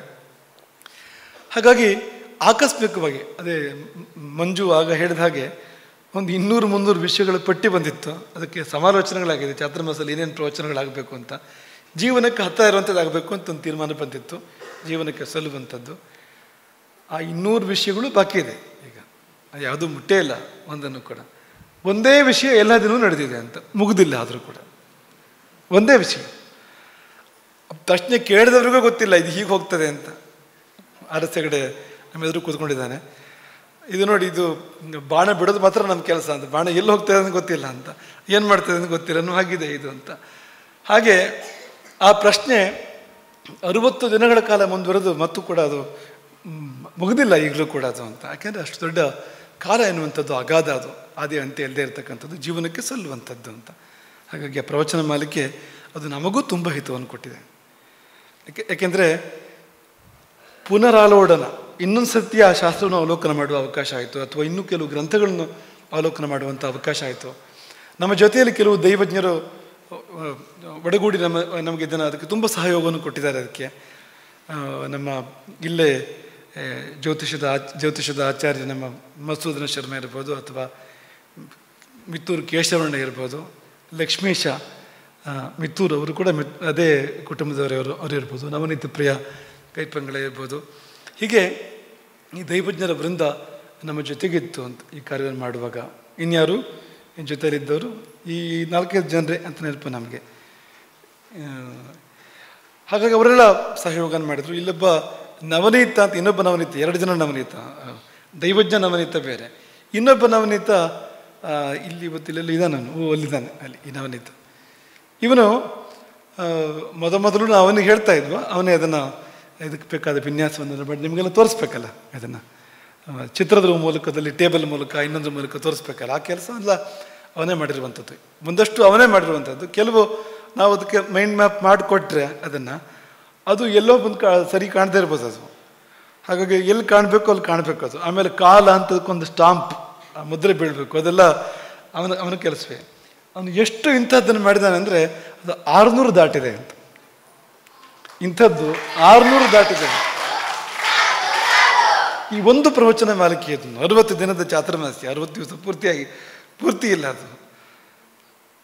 ಎಲ್ಲ ದಿನವೂ ಪ್ರವಚನ ನಡೆದಿಲ್ಲ, ಅದು 600ಕ್ಕಿಂತ ಹೆಚ್ಚು ಪ್ರಸ್ತುತಿಗಳು ಅಂತ. ಸರಳೀಕರಣ ಅಂತ, ಕಬ್ಬಿನ ಹಾಲು ಮಾಡಿಕೊಡುವಂಥದ್ದು, ತಿಳಿ ಸುಲಭ ಮಾಡಿಕೊಡುವಂಥದ್ದು. ಶ್ಲೋಕ ತೋರಿಸಿದರೆ ಭಯ ಆಗ್ತದೆ ಎಷ್ಟೋ ಬಾರಿ. ಆದರೆ ಈ ಕೋಷ್ಟಕ ತೋರಿಸಿದರೆ, ಟೇಬಲ್ ತೋರಿಸಿರುವ ಇಷ್ಟೇ ಅಲ್ವಾ ಅಂತ ಅನಿಸ್ಬಿಡ್ತದೆ ಅಂತ, ಸುಲಭ ಇದೆಯಲ್ಲ ಅಂತ ಅನಿಸ್ಬಿಡ್ತದೆ ಅಂತ. ಅದೊಂದು ಟೆಕ್ನಿಕ್. ಅದು ನಿಮಗಲ್ಲಿ ಹೇಳಬಾರ್ದು ಆ ಟೆಕ್ನಿಕ್ಕನ್ನು, ಆದರೂ ಹೇಳೋಣ. ನೀವು ಮುಂದೆ ಪಾಠ ಹೇಳುವವರು ಆಗ್ತೀರಲ್ವಾ. ಈ ಕಠಿಣವಾದ ವಿಷಯಗಳಿರ್ತವಲ್ವಾ, ಅದನ್ನು ಪಾಠ ಮಾಡುವಾಗ ಮುಖ್ಯವಾದ್ದೇನು ಅಂದರೆ ಸುಲಭ ಅಂತ ಅನ್ಸೋ ಥರ ಮಾಡ್ಕೊಳ್ಬೇಕು ಮೊದಲು ಅದನ್ನು ಅಂತ. ನಮಗೆ ನಮ್ಮ ಪೂರ್ವಾಶ್ರಮದ ಪಿತಾಮಹ ಮಹಾಬಲೇಶ್ವರ ಭಟ್ರು ಅಂತಿದ್ರು, ಅವ್ರು ನೆನಪಾಗ್ತದೆ ಈ ಸಮಯದಲ್ಲಿ. ಹಿಂದೆ ಹೇಳಿದ ಮಾತುಗಳೇ ಮತ್ತೊಮ್ಮೆ ನೆನಪಿಸ್ತೇವೆ. ಚಳಿಗಾಲದಲ್ಲಿ ಬೆಳಗ್ಗೆ ಮುಂಚೆ ಎಬ್ಬಿಸಿ ನಮ್ಮನ್ನು ಓದೋಕ್ಕೆ ಪುರುಷ ಸೂಕ್ತ ಅದು ಇದು ಹೇಳೋಕ್ಕೆ ಕೂರಿಸ್ತಾ ಇದ್ರು, ವೇದ ಹೇಳೋದಕ್ಕೆ ಮಾಡೋದಕ್ಕೆ ಅಂಥದ್ದು. ಅದಕ್ಕೆ ಚಳಿ ಅಂದರೆ ಚಳಿ ಅಂತ ನಾವು ಹೇಳಿದರೆ ಅವ್ರು ಹೇಳೋರು, ಚಳಿ ಅಂದರೆ ಚಳಿ ಅಂತ. ಚಳಿ ಅಂದೇ ಇದ್ರೆ ಚಳಿ ಇಲ್ಲ ಅಂತ, ಚಳಿ ಅಂದ್ಕೊಂಡ್ರೆ ಅಂದರೆ ಚಳಿ ಅಂತ. ಕಷ್ಟ ಅಂದರೆ ಕಷ್ಟ ಅಂತಾರೆ ಕೆಲವರು. ಸರಿ ಇದೆ, ಕಷ್ಟ ಅಂದರೆ ಕಷ್ಟ ಅಂತ. ಯಾಕೆ ಅಂತೀಯ ಕಷ್ಟ ಅಂತ ನೀನು? ಯಾಕೆ ಅಂದ್ಕೊಳ್ತೀಯ? ಅಂದ್ಕೊಳ್ಬೇಡ ಕಷ್ಟ ಅಂತ, ಕಷ್ಟವೇ ಅಲ್ಲ ಅದು ಅಂತ ಹೀಗೆ ಹೇಳೋರು ಅವರು ಅಂತ. ಆ ಮಾತು ತುಂಬ ಜೀವನಕ್ಕೆ ಸಲ್ಲುವಂಥ ಮಾತದು, ತುಂಬ ಜೀವನಕ್ಕೆ ಸಲ್ಲುವಂಥ ಮಾತು. ಹಾಗೆ ಯಾವುದೇ ಒಂದು ಪಾಠ, ಒಂದು ಸಬ್ಜೆಕ್ಟ್, ಒಂದು ವಿಷಯ ಅಂತ ಅಂದ್ಕೊಳ್ಳಿ ನೀವು, ಅದು ಕಷ್ಟ ಅಂತ ಅಂದ್ಕೊಂಡ್ರೆ ಕಷ್ಟವೇ ಅದು. ಸುಲಭ ಅಂತ ಅನ್ನಿಸ್ಬೇಕು ಅಂತ. ಅದಕ್ಕೇನಾದ್ರು ಒಂದು ಇಂಥದ್ದು ತಂತ್ರ ಮಂತ್ರ ಎಲ್ಲ ಮಾಡಬೇಕಾಗ್ತದೆ ಅಂತ. ಇದು ಅಂಥದ್ದು ಅಂತ. ಈ ಕೋಷ್ಟಕ ತೋರಿಸಿದಾಗ ಸುಲಭ ಅಂತ ಅನ್ನಿಸ್ತದೆ, ಸುಲಭ ಹಾಗೆಯೂ ಆಗ್ತದೆ. ಅದೀಗ ಕಣ್ಣು ಮುಂದೆ ಈಗ ಬೇರೆ ಬೇರೆ ಕಂಡಾಗ ಎಲ್ಲಿಂದ ಹೇಗೆ ಶಾಖೆಗಳು ಬಂತು, ಏನಾಯಿತು ಅಂತ ಕಂಡಾಗ ಸುಲಭ ಅಂತ ಅನ್ನಿಸ್ತದೆ ಅಂತ. ಅದರಲ್ಲಿ ದೊಡ್ಡ ಪಾತ್ರ ನವನೀತನದು ಇರುವಂಥದ್ದು. ಅದು ಈಗ ನವನೀತ ಅಂದರೆ ಬೆಣ್ಣೆ ಅಂತ. ಈಗ ಹುಲ್ಲು ಅಂತ ಅನ್ಕೊಳ್ಳಿ ನೀವು ಅಲ್ವಾ. ಈಗ ಬೆಣ್ಣೆ ತಿನ್ಬೋದಾ ಅಂದರೆ ಏನು ಕೇಳ್ತೀರಿ, ಹಾಗೆ ಎಲ್ಲಿದೆ ಬೆಣ್ಣೆ ಅಂತ ಕೇಳ್ತೀರಿ ನೀವು ಅಲ್ವಾ. ಹುಲ್ಲು ತಿನ್ಬೋದಾ ಅಂತ ಕೇಳಿದರೆ, ಸ್ವಲ್ಪ ಹುಲ್ಲು ತಿನ್ಬೋದಾ ಅಂತ ಕೇಳಿದರೆ, ಹುಲ್ಲು ಕೊಟ್ಟರೆ ತಿಂತೀರಾ ನೀವು? ಇಲ್ಲ ಅಲ್ವಾ. ಈ ಹುಲ್ಲೇ ಹಾಲಾಗಿ, ಹಾಲು ಮೊಸರಾಗಿ, ಅದು ಕಡಿದು ಬೆಣ್ಣೆಯಾಗಿ ಬಂದಾಗ ತಿಂತೀರಲ್ಲ ಸುಲಭವಾಗಿ. ಈ ನವನೀತ ಅಂದರೆ ಅದು ಅಂತ. ಇಲ್ಲಿರೋ ನವನೀತ ಅಂದರೆ ಕ್ಲಿಷ್ಟವಾದ ಒಂದು ವಿಷಯ, ಕ್ಲಿಷ್ಟವಾದ ಒಂದು ವಿಷಯ. ಹುಲ್ಲಿನ ಹಾಗೆ ಹುಲ್ಲು ತಿನ್ಲಿಕ್ಕೆ ಸಾಧ್ಯವ ಅಂತ ಅನ್ಸೋ. ಜ್ಯೋತಿಷ ಅಂದರೆ ಅದು ನಮಗಿರೋದು ಅದು ಅಂತ ಅನಿಸ್ಬಿಡ್ತದೆ ಅಂತ, ಸಾಧ್ಯವೇ ಇಲ್ಲ ಅಂತ. ಆದರೆ ಅದು ಹುಲ್ಲಿನಂಥದ್ದು ಹಾಲಾಗಿ, ಮೊಸರಾಗಿ, ಬೆಣ್ಣೆಯಾಗಿ, ತುಪ್ಪವಾಗಿ ಬಂದಾಗ ಸುಲಭ ಆಗ್ತಾ ಹೋಯ್ತು ನೋಡಿ ಅಂತ. ತುಂಬ ಹುಲ್ಲು ಕೂಡ ಬೇಡ, ಬೆಣ್ಣೆ ಅಂತಂದರೆ ಹಾಗೆ ತಿನ್ಬೋದು. ಹುಲ್ಲು ಆದರೆ ಹುಲ್ಲಿದ್ರೂ ತಿನ್ನೋಕ್ಕೆ ಸಾಧ್ಯ ಇಲ್ಲ. ಎಷ್ಟು ಗಟ್ಟಿ ಹಲ್ಲಿದ್ರೂ ಕೂಡ ನಮ್ಮ ಹಲ್ಲುಗಳು ಸಾಲೋದಿಲ್ಲ ಹುಲ್ಲು ತಿನ್ನೋದಕ್ಕೆ ಅಂತ ಅಲ್ವಾ. ಈ ಥರ ಸೇವೆಗಳನ್ನು ತುಂಬ ಜನ ಮಾಡಿದ್ದಾರೆ ಈ ಕಾರ್ಯದಲ್ಲಿ ಅಂತ. ಹಾಗೆ ಕಾಲ ಪ್ರವಚನ ಸರಣಿ, ಎಷ್ಟು ಅನ್ನದಾನ, ಮಂತ್ರಾಕ್ಷತೆ. ಏನು ವ್ಯತ್ಯಾಸ ಅದಕ್ಕೂ ಇದಕ್ಕೂ ಅಂದರೆ ಒಂದು ಅಕ್ಕಿ, ಒಂದಿನದ ಅನ್ನ ಅಷ್ಟೇ. ಮಂತ್ರಾಕ್ಷತೆ ಅಂದರೆ ಅಕ್ಕಿ, ಅದು ಅನ್ನ ಅಂತ. ಮತ್ತೇನೋ ಅಂತ ಕೇಳಿದರೆ ಅದು ಹೊಟ್ಟೆಗೆ, ಇದು ಹೃದಯಕ್ಕೆ ಅಂತ. ಅದು ಸಂಜೆವರೆಗೆ ಬರ್ಬೋದು, ಇದು ಯಾವತ್ತೂ ಬರಬೇಕು, ಅದು ಶಾಶ್ವತವಾಗಿ ಬರಬೇಕಾಗಿರುವಂಥದ್ದು ಅಂತ. ಹಾಗೆ ಎರಡೂ ಬೇಕು. ಮಠ ಅಂದರೆ ಹೊಟ್ಟೆಪಾಡು ಆಗಬೇಕು, ಆತ್ಮಕ್ಕೆ ಜೀವಕ್ಕೆ ಬೇಕಾದ್ದನ್ನು ಕೂಡ ಕೊಡಬೇಕು, ಎರಡಕ್ಕೂ ಮಾರ್ಗದರ್ಶನ ಮಾಡಬೇಕು ಮಠ. ಹಾಗೆ ಅನ್ನದಾನ ಎಷ್ಟಾಯಿತು, ಮಂತ್ರಾಕ್ಷತೆ ಎಷ್ಟಾಯಿತು, ಎರಡೂ ಕೂಡ ಅವ್ಯಾಹತವಾಗಿ ಇಲ್ಲಿ ಈ ಸಮಯದಲ್ಲಿ ನಡೆದಿದ್ದಾವೆ. ಈ ಮಂಡಲ ವಲಯಗಳು, ನಾವದನ್ನು ಒಂದು ಹೆಸರು ಕೊಡೋಣ ಅಂತ ಅಂದ್ಕೊಂಡಿದ್ವಿ, ವಲಯ ವಾಹಿನಿ ಅಂತ. ವಾಹಿನಿ ಅಂದರೆ ಪ್ರವಾಹ ಬಂದಾಗ ಹರಿದು ಬಂದು ಬಂದು ಬಂದು ಸೇವೆಗಳನ್ನು ಮಾಡಿ, ರಜತ ಮಂತ್ರ, ಚಿನ್ನದ ಮಂತ್ರಾಕ್ಷತೆ, ಬೆಳ್ಳಿ ಮಂತ್ರಾಕ್ಷತೆ, ಅದೆಲ್ಲ ಸೇವೆ ಪದ್ಧತಿಗಳು ಅಂತ ನೀವೆಲ್ಲ ಬಂದು ತುಂಬಿದ್ದೀರಿ. ಹಾಗಾಗಿ ಚಾತುರ್ಮಾಸ್ಯಕ್ಕೊಂದು ಈ ಶೋಭೆ ಕಳೆ ಬಂದಿದ್ದು. ಇವತ್ತು ಇದೇ ಸಭೆ ಅಂತ ಅಂದ್ಕೊಳ್ಳಿ ನೀವೀಗ. ನೀವು ಯಾರೂ ಇಲ್ಲ, ನಾವು ಕೂತ್ಕೊಂಡಿದ್ದೇವೆ ಇಲ್ಲಿ. ಏನು ಶೋಭೆ, ಏನು ಶೋಭೆ ಹೇಳಿ? ಆಯಿತು, ನೀವು ಒಂದು 4-6 ಮಂದಿ ಕೂತಿದ್ದೀರಿ, ನಾವು ಪೀಠದಲ್ಲಿದ್ದೇವೆ, ಏನು ಶೋಭೆ? ಅಂದರೆ ಈ ಚಾತುರ್ಮಾಸದ ಶೋಭೆ ಗುರುಗಳು ಅಂತ ನೀವು ಅಂದ್ಕೊಂಡಿದ್ದೀರಲ್ಲ, ನಾವು ನಿಮಗೆ ಪ್ರೂವ್ ಮಾಡಿ ತೋರಿಸಿದ್ದು ನೀವೇ ಚಾತುರ್ಮಾಸದ ಶೋಭೆ ಹೊರತು ಬೇರೆ ಏನೂ ಅಲ್ಲ ಅಂತ. ನಿಮ್ಮಿಂದ ಶೋಭೆ ಹೀಗೆ ಬಂದು ತುಂಬಿದಾಗಲ್ವ ಶೋಭೆ. ಅದು ತುಂಬದಿದ್ದರೆ ಶೋಭೆ ಎಲ್ಲಿಂದ ಹೇಳಿ? ಪೂರ್ಣ ಕುಂಭ ಆಗದೆ ಅದು ಖಾಲಿ ಖಾಲಿ ಚೊಂಬಾದರೆ ಪೂರ್ಣ ಕುಂಭ ಎಲ್ಲಿ, ಖಾಲಿ ಚೊಂಬೆಯಲ್ಲಿ ಹೇಳಿ, ಅಷ್ಟು ವ್ಯತ್ಯಾಸ ಇದೆ ನೋಡಿ ಅದಕ್ಕೂ ಅಂತ. ನೀವು ಪೂರ್ಣ ಕುಂಭವಾಗಿ ಇದನ್ನು ಪರಿವರ್ತನೆ ಮಾಡಿದಿರಿ. ಅದರಲ್ಲಿ ಈ ವಲಯ ಮಂಡಲಗಳು, ಸಂಘಟನೆ, ಅವರುಗಳು ಮಾಡಿದ ಕಾರ್ಯ ಈ ಗುರುದೃಷ್ಟಿಯಲ್ಲಾದರೂ ಬಂತು. ಅದು ಅನನ್ಯವಾಗಿರುವಂಥದ್ದು. ಅದನ್ನು ನಾವು ಭಾವಿಸ್ತೇವೆ. ಅವರಿಗೆ ತುಂಬ ಆಶೀರ್ವಾದಗಳು. ಇನ್ನೂ ಹೆಚ್ಚಿನ ಸೇವೆಯನ್ನು ನೀವು ಮಾಡುವಂತೆ ಆಗಬೇಕು, ಇದಕ್ಕಿಂತ ಹೆಚ್ಚಿನದನ್ನು ನೀವು ಮಾಡುವಂತೆ ಆಗಬೇಕು. ಹಾಗೆ ನಿಮಗೆ ಆಶೀರ್ವಾದ ಮಾಡುವಂಥದ್ದು. ಧಾರ್ಮಿಕ ಸೇವೆಗಳು ಪಟ್ಟಿ ಕೊಟ್ಟ ಹಾಗೆ ಭಿಕ್ಷೆಯೋ, ಪಾದಪೂಜೆಯೋ, ಮಹಾಸೇವೆಯೋ, ಸರ್ವಸೇವೆಯೋ, ತುಲಾಭಾರವೋ, ನಾನಾ ಪ್ರಕಾರದ ಸೇವೆಗಳು ಇದೆಲ್ಲ ಆಗಿದೆ. ಕೊನೆಯಲ್ಲಿ ಸೀಮೋಲ್ಲಂಘನ ಆಯಿತು. ಇಷ್ಟೆಲ್ಲ ಆಗಿ ಅದಾಗಬೇಕು ಜೀವನದಲ್ಲೂ ಕೂಡ ಅಂತ. ಸೀಮೋಲ್ಲಂಘನ ಅಂದರೆ ಏನು ಅಂದರೆ, ಒಂದು ಉದಾಹರಣೆ ಕೊಡೋದಾದರೆ,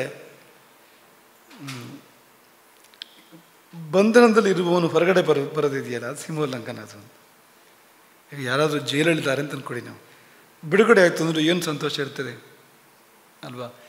ಇಡೀ ಜಗತ್ತು ಏನು ಅಂದರೆ, ಯಾರು ಜೈಲಿಗೆ ಹಾಕಿದ್ದಲ್ಲ, ತಾನೇ ಒಂದು ಜೈಲು ಕಟ್ಟಿಕೊಂಡು ಅದರೊಳಗೆ ಬದುಕ್ತಾ ಇರುವುದೇ ಈ ಜಗತ್ತಿನ ಜೀವನ ಅಂತ. ನಮ್ಮ ಕರ್ಮಗಳೇ ಜೈಲಿನ ಗೋಡೆಗಳು ಅಂತ, ನಮ್ಮ ಪುಣ್ಯ ಪಾಪಗಳು ಅದೇ ಸರಳುಗಳು ಅಂತ ನಾವೇ ಮಾಡ್ಕೊಂಡಿರುವಂಥದ್ದು ಅಂತ, ಅದರೊಳಗೆ ನಾವೇ ನರಳುವಂಥದ್ದು ಅಂತ. ಈ ಕರ್ಮಚಕ್ರವನ್ನು ಮೀರಿ ಹೊರಗಡೆ ಬರಬೇಕು, ಅದೇ ಮೋಕ್ಷ ಅಂತ. ಬಿಡುಗಡೆ ಅಂದರೆ ಏನು? ಜೈಲಿಂದ ಹೊರಗೆ ಬರೋದೇ ಅಕ್ಷರಶಃ ಏನು ವ್ಯತ್ಯಾಸ ಇಲ್ಲ ಅಂತ. ಸೀಮೋಲ್ಲಂಘನ ಅಂತ. ಈ 14 ಲೋಕಗಳೇ ಸೀಮೆ ಅಂತ. ಈ 3 ಗುಣಗಳು, ಸತ್ವಗುಣ, ರಜೋಗುಣ, ತಮಗುಣ, ಸೀಮೆ ಅದು ಅಂತ. ಈ ದೇಹವೇ ಸೀಮೆ ಅಂತ, ದೇಹವನ್ನು ಮೀರುವಂಥದ್ದು ಅಂತ. ಮೀರಬೇಕು. ಈ ಸೀಮೆಯನ್ನು ಮುರಿಯುವಂಥದ್ದು ಬೇರೆ, ಸೀಮೆಯನ್ನು ಮೀರುವಂಥದ್ದು ಬೇರೆ. 2 ಉದಾಹರಣೆ ಕೊಡ್ತೀವಿ ಅದಕ್ಕೆ. ರಾವಣ ಅಂದರೆ ಅವನು ಮರ್ಯಾದಾನಾಂಚ ಭೇತ್ತಾರಂ ಅಂತ ರಾಮಾಯಣ ಹೇಳಿರುವಂಥ ಮಾತುಗಳು. ಮರ್ಯಾದೆಗಳು, ಲೋಕ ಮರ್ಯಾದೆಗಳನ್ನು ಒಡೆದವನು, ಮುರಿದವನು ಅಂತ. ಇದು ಬೇಡ, ಇದಲ್ಲ. ಇದು ಮತ್ತಷ್ಟು ಬಂಧನಕ್ಕೆ ಕಾರಣ ಆಗುವಂಥದ್ದು. ಆದರೆ ಸೀಮೋಲ್ಲಂಘನ ಅಂದರೆ ಮೀರುವಂಥದ್ದು ಅಂತ. ರಾಮ ಸಮುದ್ರ ದಾಟಿ ಹೋಗಲಿಲ್ವ ಲಂಕೆಗೆ? ಸಮುದ್ರವನ್ನೇ ಗದರಿಸಲಿಲ್ವಾ? ದಾರಿ ಕೊಡ್ತೀಯೋ ಇಲ್ವೋ ಅಂತ. ಸೀಮೋಲ್ಲಂಘನ ಸಾಮಾನ್ಯ ಮನುಷ್ಯ ಸಾಧ್ಯ ಮಾಡೋದಕ್ಕೆ. ಅದನ್ನು ಹೋಗಿ ಸಮುದ್ರಕ್ಕೆ ಜೋರು ಮಾಡಿದರೆ ಏನಾಗ್ತದೆ ಅಲ್ವಾ? ಆದರೆ ಸೀಮೋಲ್ಲಂಘನ ಅಂತ ಒಂದು ಸಾಮಾನ್ಯ ಮನುಷ್ಯನಂತೆ ತೋರುವಂಥ ತೋರುವ ವ್ಯಕ್ತಿತ್ವ ಸೀಮೋಲ್ಲಂಘನ ಮಾಡಿ ದೇವರಾಗಿ ನಿಂತಿದ್ದದು ಅಂತ ಆ ಸಂದರ್ಭ ಅಂತ. ಹಾಗೆ ಕೆಲವು ಸಂದರ್ಭದಲ್ಲಿ ಅವನು ಸೀಮೋಲ್ಲಂಘನ ಮಾಡಿ ತನ್ನನ್ನು ತಾನು ತೋರಿಸ್ಕೊಳ್ತಾನೆ, ತಾನು ಯಾರು ಅಂತ. ಕೊಟ್ಟ ಕೊನೆ ಸಂದರ್ಭ ಕೂಡ ನಿಮಗೆ ಪಾಠ ಆಗಿದೆ ಅದು ಮಕ್ಕಳಿಗೆ. ಅಂಥದ್ದೇ ಅದು ಅಂತ, ಸೀಮೋಲ್ಲಂಘನ ಅಂತ. ಹಾಗೆ ಬೇಕು ಅಂತ, ಹೀಗಲ್ಲ ಅಂತ. ಈಗ ಜೈಲು ಮುರಿದು ಹೊರಗೆ ಬರೋ ಪ್ರಯತ್ನ ಬೇರೆ, ಅದು ಸಿಕ್ಕಿ ಬಿದ್ದು ಮತ್ತೆ 1ಕ್ಕೆ 2 ಜೈಲು ಆಗ್ಬೋದು. ಈ ಜೈಲು ಮುರಿದಿದ್ದಕ್ಕೆ ಬೇರೆ ಶಿಕ್ಷೆ ಮತ್ತೆ ಅಂತ. ಈ ಜೈಲು ತಪ್ಪಿಸ್ಕೊಂಡು ಬಚಾವಾಗ್ಬೋದು, ಆದರೆ ಆ ಜೈಲಲ್ಲಿ ಹಾಗಾಗೋದೇ ಇಲ್ಲ. ಅದು ಅಲ್ಲಿ ತುಂಬ ಬಿಗಿ ಇದೆ ವ್ಯವಸ್ಥೆ. ಅದು ಒಳ್ಳೆ ನಡವಳಿಕೆ ಮೂಲಕವಾಗಿ ಶಿಕ್ಷೆ ಅವಧಿಯೇ ಕಡಿಮೆಯಾಗಿ ಬಿಟ್ಟುಬಿಟ್ರೆ ಹೊರಗಡೆಗೆ, ಅದು ಮೋಕ್ಷ ಅಂದರೆ ಅದು ಅಂತ. ಅದನ್ನು ನಾವು ಸಾಧನೆ ಮಾಡಲಿಕ್ಕಿರುವಂಥದ್ದು ಅಂತ. ಹಾಗಾಗಿ ಅಂಥ ಸೀಮೋಲ್ಲಂಘನವನ್ನು ನಿಮಗೆಲ್ರಿಗೂ ನಾವು ಹಾರೈಸ್ತೇವೆ. ಅಂಥ ಸೀಮೋಲ್ಲಂಘನ ಅಂದರೆ ನೀವು ಏನೇನು ಬಂಧನಗಳು ನಿಮಗಿದೆ ಅದನ್ನು ಮೀರಬೇಕು ನೀವು ಅಂತ. ಎಲ್ಲ ಬಂಧನಗಳನ್ನು ಶಿಷ್ಯರು ಮೀರುವಂತೆ ಆಗಬೇಕು. ಸೀಮೋಲ್ಲಂಘನದ ಸಂದೇಶ ಅದು ಅಂತ. ಯಾವ ಬಂಧನವೂ ಇಲ್ಲ ಅಂತ. ಸ್ವತಂತ್ರ ಹಕ್ಕಿ, ಗಗನವೇ ಗಡಿ ಅಂತ. ಈ ನಾವು ನಮ್ಮ ಜಮೀನೊಂದು ಗಡಿ ಹಾಕ್ಕೊಡ್ತೇವೆ ಎಷ್ಟು ಬಾರಿ ಅಲ್ವಾ? 1 ಎಕರೆ 3 ಎಕರೆ ಅಂತ. ಏನದು? ಜೈಲು ಅಂತ. ಇಷ್ಟೇ ನಂದು ಅಂತ. ನೀವು ಪುನಃ ನೆನಪಿಸ್ತೇವೆ, ಈ ಸನ್ಯಾಸ ಸ್ವೀಕಾರ ಮಾಡುವಾಗ ನಾವು ಮಠಕ್ಕೆ ನಮ್ಮನ್ನು ಸ್ವೀಕಾರ ಮಾಡುವ ಸಂದರ್ಭದಲ್ಲಿ ಅತ್ತವರು ತುಂಬ ಜನ ಇದ್ದಾರೆ. ಅತ್ತವರೇ ಇರೋದು. ಅನ್ಯಾಯ ಅಂತ ನಿಮಗೆ ಹಾಗೆ ಅನ್ಸೋದಿಲ್ಲ ಇವತ್ತು. ಆವತ್ತಿನ ಸಂದರ್ಭ ನಮಗೆ ಚೆನ್ನಾಗಿ ಗೊತ್ತಿದೆ. ಅವ್ನು ಬೀಳ್ಕೊಡುಗೆ ಸಮಾರಂಭ ಅಂತ ಮಾಡಿದರು ಪೂರ್ವಾಶ್ರಮದ ಸೀಮೆಯಿಂದ. ಏನು ನಡೆದಿತ್ತು ಅಂದರೆ ದೇಶಗಳಲ್ಲಿ ರೋದನ ಅಂತ. ಯಾವ ಕಡೆ ತಿರುಗಿ ನೋಡಿದ್ರು ಕೂಡ ರೋದನ ಅಂತ. ಅದನ್ನು ಅಂದರೆ ಈ ಮಠಕ್ಕೆ ಬರುವಾಗ ಸಂದರ್ಭಗಳು ಹೇಗಿತ್ತು ಅಂದರೆ ಅದು ವಿಚಿತ್ರ. ಅದು ಅಂತ ಅತ್ತವರೇ ಭಾಳ ಅಂತ. ಆಮೇಲೆ ನಾವು ಕೆಲವು ಬಾರಿ ನಮ್ಮ ಮಾತುಗಳಲ್ಲಿ ಹೇಳಿದ್ವು, ಒಂದು ವೇಳೆ ಅಲ್ಲೇ ಇದ್ದಿದ್ರೆ 1 ಮನೆ ವ್ಯಾಪ್ತಿ ಇರ್ತಿತ್ತು. ಇಲ್ಲಿ ಬಂದಿದ್ದರಿಂದ ಲಕ್ಷಾಂತರ ಮನೆಗಳು ವ್ಯಾಪ್ತಿ ಅಲ್ವಾ? ಹೋಗಿ ಪೂರೈಸಲಿಕ್ಕೆ ಸಾಧ್ಯ ಇಲ್ಲ ಅಂತ. ಒಂದು ಮನೆಯಲ್ಲಿ 1 ದಿನ ಕೂಡ ಇದ್ರೂ 1 ದಿನ ಇರೋಕ್ಕೂ ಅವಕಾಶ ಇಲ್ಲ ಅಂತ. ಆಮೇಲೆ ಎಷ್ಟು ಮನೆಗಳಿದೆ ನಮಗೆ ಇವತ್ತು ಅಂದರೆ ನಿತ್ಯ 1 ಮನೆಗೆ ಹೋದರೂ ಕೂಡ ಮುಗಿಯೋದಿಲ್ಲ ಅಂತ. ಹೊತ್ತಿಗೆ ಒಂದೊಂದು ಮನೆಗೆ ಹೋದ್ರೂ ಕೂಡ ಮುಗಿಯೋದಿಲ್ಲ ಅಂತ. ಯಾವುದು ಒಳ್ಳೆಯದು, ಅದು ಒಳ್ಳೆಯದು, ಇದು ಒಳ್ಳೆಯದು ಅಂತ ಆಲೋಚನೆ ಮಾಡಿ ನೀವು. ಅಲ್ಲಿ ಇದ್ದಿದ್ರೆ 1 ಎಕರೆ 2 ಎಕರೆ 5 ಎಕರೆ 3 ಎಕರೆ ಭೂಮಿ, ಅದರಲ್ಲೇ ಪಾಲಂಚಿಕೊಂಡು ಚರ್ಚೆ ಮಾಡ್ತಾ ಅದರಲ್ಲೇ ಹೇಗಿತ್ತು ಜೀವನ ಅಂತ ಅದು ಅಂತ. ಅದರ ಸನ್ಯಾಸ ಏನು ಹೇಗೆ ಅಂದರೆ, ಈ ಭೂಮಂಡಲವೆಲ್ಲ ನಂದೇ ಅಂತ, ಅದು ಸನ್ಯಾಸ ಅಂದರೆ ಅಂತ. ಎಷ್ಟು ಈ ಭೂಮಿ ಒಳಗೆ ಹೊರಗೆ ಏನಿದೆ ಇದೆಲ್ಲವೂ ನಂದೇ ಅಂತ. ಇದಕ್ಕೆ ಯಾರು ಅಲ್ಲ ಅಂತ ಹೇಳೋರಿಲ್ಲ ಅಂತ. ನೀವು ಪಕ್ಕದ ಮನೆ ಜಮೀನಿಗೆ ಬೇಲಿ ಹಾಕಿರೋ ಒಂದು 10 ಅಡಿ 20 ಅಡಿ ನೀವು ಬೇಲಿ ಹಾಕೋಕೆ ಹೋದರೆ ನಂದು ಜಗಳ ಆಗುತ್ತೆ. ಈ ಭೂಮಿ ಎಲ್ಲ ನಂದು ಅಂತೇಳಿ ಯಾರಾದರೂ ಅಲ್ಲ ಅಂತ ಹೇಳ್ತಾರೆ ನೋಡಿ, ಯಾರಾದರೂ ಅಲ್ಲ ಅಂತ ಹೇಳ್ತಾರೆ, ಯಾರೂ ಹೇಳೋದಿಲ್ಲ ಅಂತ. ಯಾಕೆಂದರೆ ಆ ಭಾವವೇ ಅಂಥದ್ದು ಅಂತ. ಹಾಗಾಗಿ ಗಗನವೇ ಗಡಿ ಎನ್ನುವಂಥದ್ದು ಇದು ಅಂತ. ಈ ಆಶ್ರಮ ಎಂಥದ್ದು ಅಂದರೆ ಗಗನವೇ ಗಡಿ ಅಂತ, ಆಕಾಶವೇ ಗಡಿ ಅದಕ್ಕೆ ಅಂತ. ಎಲ್ಲಿಯೂ ಹಿಡಿ ತಡೆ ಬಂಧನಗಳಿಲ್ಲ ಅಂತ. ಆದರೆ ಅದು ತುಂಬ ಸೀಮಿತ ಸಂಕುಚಿತ ಬಂಧನ, ಅದು ತುಂಬ ಪರಿಮಿತ ಅದು ಅಂತ. ಸನ್ಯಾಸದಲ್ಲಿ ದೇಹವೂ ಕೂಡ ಬಂಧಕ ಅಲ್ಲ ನೋಡಿ ಅಂತ.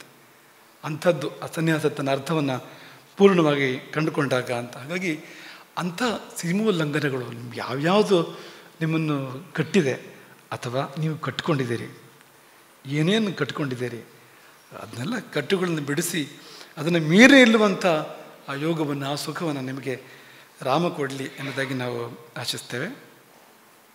ಇನ್ನು ಕೊನೆಯದಾಗಿ ಕಾರ್ಯಕರ್ತರ ಬಗ್ಗೆ ನಾವು ಹೇಳಬೇಕು. ಒಂದು ದೇವರು ಈ ಚಾತುರ್ಮಾಸ್ಯ ನಡೆಸಿದ್ದು, ಮತ್ತು ಎರಡನೇದಾಗಿ ಹೇಳೋದಾದ್ರೆ ಕಾರ್ಯಕರ್ತರ ಮೂಲಕ ದೇವರು ನಡೆಸಿದ್ದು. ಅವರಿಗೆ ತುಂಬ ತುಂಬ ವಿಶೇಷ ಆಶೀರ್ವಾದಗಳು. ಇದು ಕಾರ್ಯಕರ್ತರ ಸಭೆ ಕೂಡ ಹೋದಂತೆ ಇದು, ಆದರೆ ಪ್ರತ್ಯೇಕ ಮಾಡಬೇಕು ಅಂತ ಹೇಳಿದ್ದೇವೆ. ಯಾರೂ ಇಲ್ಲಿ ಈ ಸ್ಥಳ ಶುಚಿಯಾಗಿಟ್ಟವ್ರು ಯಾರು, ನಾವು ಬಂದು ಕೂತ್ಕೊಂಡು ಖುಷಿ ಪಡೋದು ಆಮೇಲೆ ವಿಷಯ, ಆದರೆ ಶುಚಿ ಮಾಡಿದವ್ರು ಯಾರು ಇದನ್ನು ನಾವು ಬರೋಕ್ಕಿಂತ ಮೊದಲು ಅವ್ರನ್ನ ಗುರುತಿಸ್ಬೇಡ್ವಾ? ಗುರುಗಳಿಗೆ ಮಾಲೆ ಹಾಕಿ ಚಂದ ನೋಡೋದು ಅಲ್ವಾ? ಕಟ್ಟಿದವ್ರು ಯಾರು ಮಾಲೆಯನ್ನು? ದೇವರಿಗೆ ಹೂ ಏರಿಸುವಾಗ ಹೂ ಕೊಯ್ದವ್ರು ಯಾರು? ರುಚಿ ರುಚಿಯಾದ ಊಟ ಅಡುಗೆ ಮಾಡಿದವ್ರು ಯಾರು? ಬಡಿಸಿದವ್ರು ಯಾರು? ಇವರುಗಳ ನಿಜವಾಗಿ ಇವರುಗಳನ್ನು ಉಲ್ಲೇಖ ಮಾಡೋದ್ರಿಂದ ಅವ್ರಿಗೇನು ವಿಶೇಷ ಅಂತ ಅಲ್ಲ, ಅದು ಅವರ ಅಪೇಕ್ಷೆ ಪಡಬಾರ್ದು. ಎಲ್ಲ ಕಾರ್ಯಕರ್ತರಿಗೂ ನಮ್ಮ ಸೂಚನೆ, ಸಲಹೆ, ಮಾರ್ಗದರ್ಶನ ಅದೇ. ಇದರ ನಿರೀಕ್ಷೆ ಮಾಡಬೇಡಿ. ನಿಮ್ಮ ಹೆಸರು ಹೇಳಬೇಕು, ನಿಮಗೆ ಸನ್ಮಾನ ಮಾಡಬೇಕು, ಯಾವತ್ತೂ ನಿರೀಕ್ಷೆ ಮಾಡಬೇಡಿ. ನೀವು ನಿರೀಕ್ಷೆ ಮಾಡಿ ಅದಾದಾಗ ನಿಮ್ಮ ಪುಣ್ಯ ಹೋಗ್ತದೆ ಅಂತ, ಆ ಸೇವೆ ಮಾಡಿದ ಪುಣ್ಯ ಹೋಗ್ತದೆ ಅಂತ. ನಿರೀಕ್ಷೆ ಮಾಡದೆ ಯಾರಾದ್ರು ನಿಮ್ಮನ್ನು ಎತ್ತಿ ಹೇಳಿದರೆ ಅದು ಬೇರೆ ವಿಷಯ. ಅದು ಇವಾಗ ನೀವು ಎತ್ತಿ ಹೇಳ್ಕೊಳ್ಬಾರ್ದು, ಅಪೇಕ್ಷೆನೂ ಪಡಬಾರ್ದು. ಅಪೇಕ್ಷೆ ಪಟ್ಟರೆ ಆ ಪುಣ್ಯ ಹೋಯಿತು, ಆ ಪುಣ್ಯ ಇಲ್ಲ ಅಂತ. ಆದರೆ ನಾವು ಅದನ್ನು ಎತ್ತಿ ಹೇಳಬೇಕು, ಗುರುತಿಸ್ಬೇಕು, ಆಶೀರ್ವಾದ ಮಾಡಬೇಕು. ಅವರಿಗೆಲ್ಲ ಆ ತೆರೆಮರೆಯ ಸೇವಕರಿಗೆ ಮನಸಾರೆ ಮಾಡುವಂಥ ಆಶೀರ್ವಾದಗಳು ನಿಮಗೆ ಒಳ್ಳೆಯದಾಗಲಿ. ನೀವು ಮಾಡಿದ ಸೇವೆ ಅದು ನಿಮ್ಮನ್ನು ಜೀವನದಲ್ಲಿ ಮೇಲಕ್ಕೆ ಎತ್ತಲಿ. ಭಗವಂತ ನಿಮ್ಮ ಸೇವೆಯನ್ನು ಅವನು ಸ್ವೀಕಾರ ಮಾಡಲಿ. ಆ ಸರ್ವಪ್ರಭು ಮಹಾಪ್ರಭು ಅವನು ಸ್ವೀಕಾರ ಮಾಡಿ ನಿಮ್ಮನ್ನು ಹರಸಲಿ ಅಂತ ಆಶಿಸ್ತೇವೆ. ಚಾತುರ್ಮಾಸ್ಯಕ್ಕೆ 2 ಮುಂದುವರಿಕೆ ಇದೆ. ಚಾತುರ್ಮಾಸ್ಯ ಮುಗಿದೋಗ್ಬಿಡೋದಿಲ್ಲ, ಅದು 2 ಮುಂದುವರಿಕೆ ಇದೆ. ಚಾತುರ್ಮಾಸ್ಯದಲ್ಲಿ ಪ್ರಾರಂಭ ಆಗಿದ್ದು ಮುಂದುವರಿತದೆ ಅಂತ. ಒಂದು ಅನಾವರಣಗಳು ಮುಂದುವರಿತವೆ, ಯಾಕೆಂದರೆ ತುಂಬ ಬಾಕಿ ಆಗಿದೆ. ಇನ್ನೆಷ್ಟೋ ಅನಾವರಣ ಮಾಡುವಂಥದ್ದಿದೆ, ಅದಾಗಿಲ್ಲ. ಮಠದಲ್ಲೇ ಎಷ್ಟು ಅನಾವರಣ ಮಾಡುವಂಥದ್ದಿದೆ, ಸಮಾಜದಲ್ಲಿ ಕೂಡ ಇದೆ. ಹಾಗಾಗಿ ಅನಾವರಣಗಳು ಮುಂದುವರಿತವೆ. ಅನಾವರಣ ಒಂದು ತಂಡವನ್ನು ವ್ಯವಸ್ಥಿತವಾಗಿ ಕಟ್ಟಿಕೊಂಡು ಈ ಅನಾವರಣ ಕಾರ್ಯವನ್ನು ಮುಂದುವರಿಸಿ ಬೇಕು ಇನ್ನೂ ಕೂಡ ಅದು ಅಂತ ಒಂದು. ಇನ್ನೊಂದು, ಈ ಕಾಲದ ಪ್ರವಚನ ಮುಂದುವರಿತದೆ ಅಂತ ನಾವಾಗೇ ಹೇಳ್ತಾ ಇರೋಂಥದ್ದು, ನೀವು ಕೇಳೋಕ್ಕಿಂತ ಮೊದಲೇ. ಯಾಕೆಂದರೆ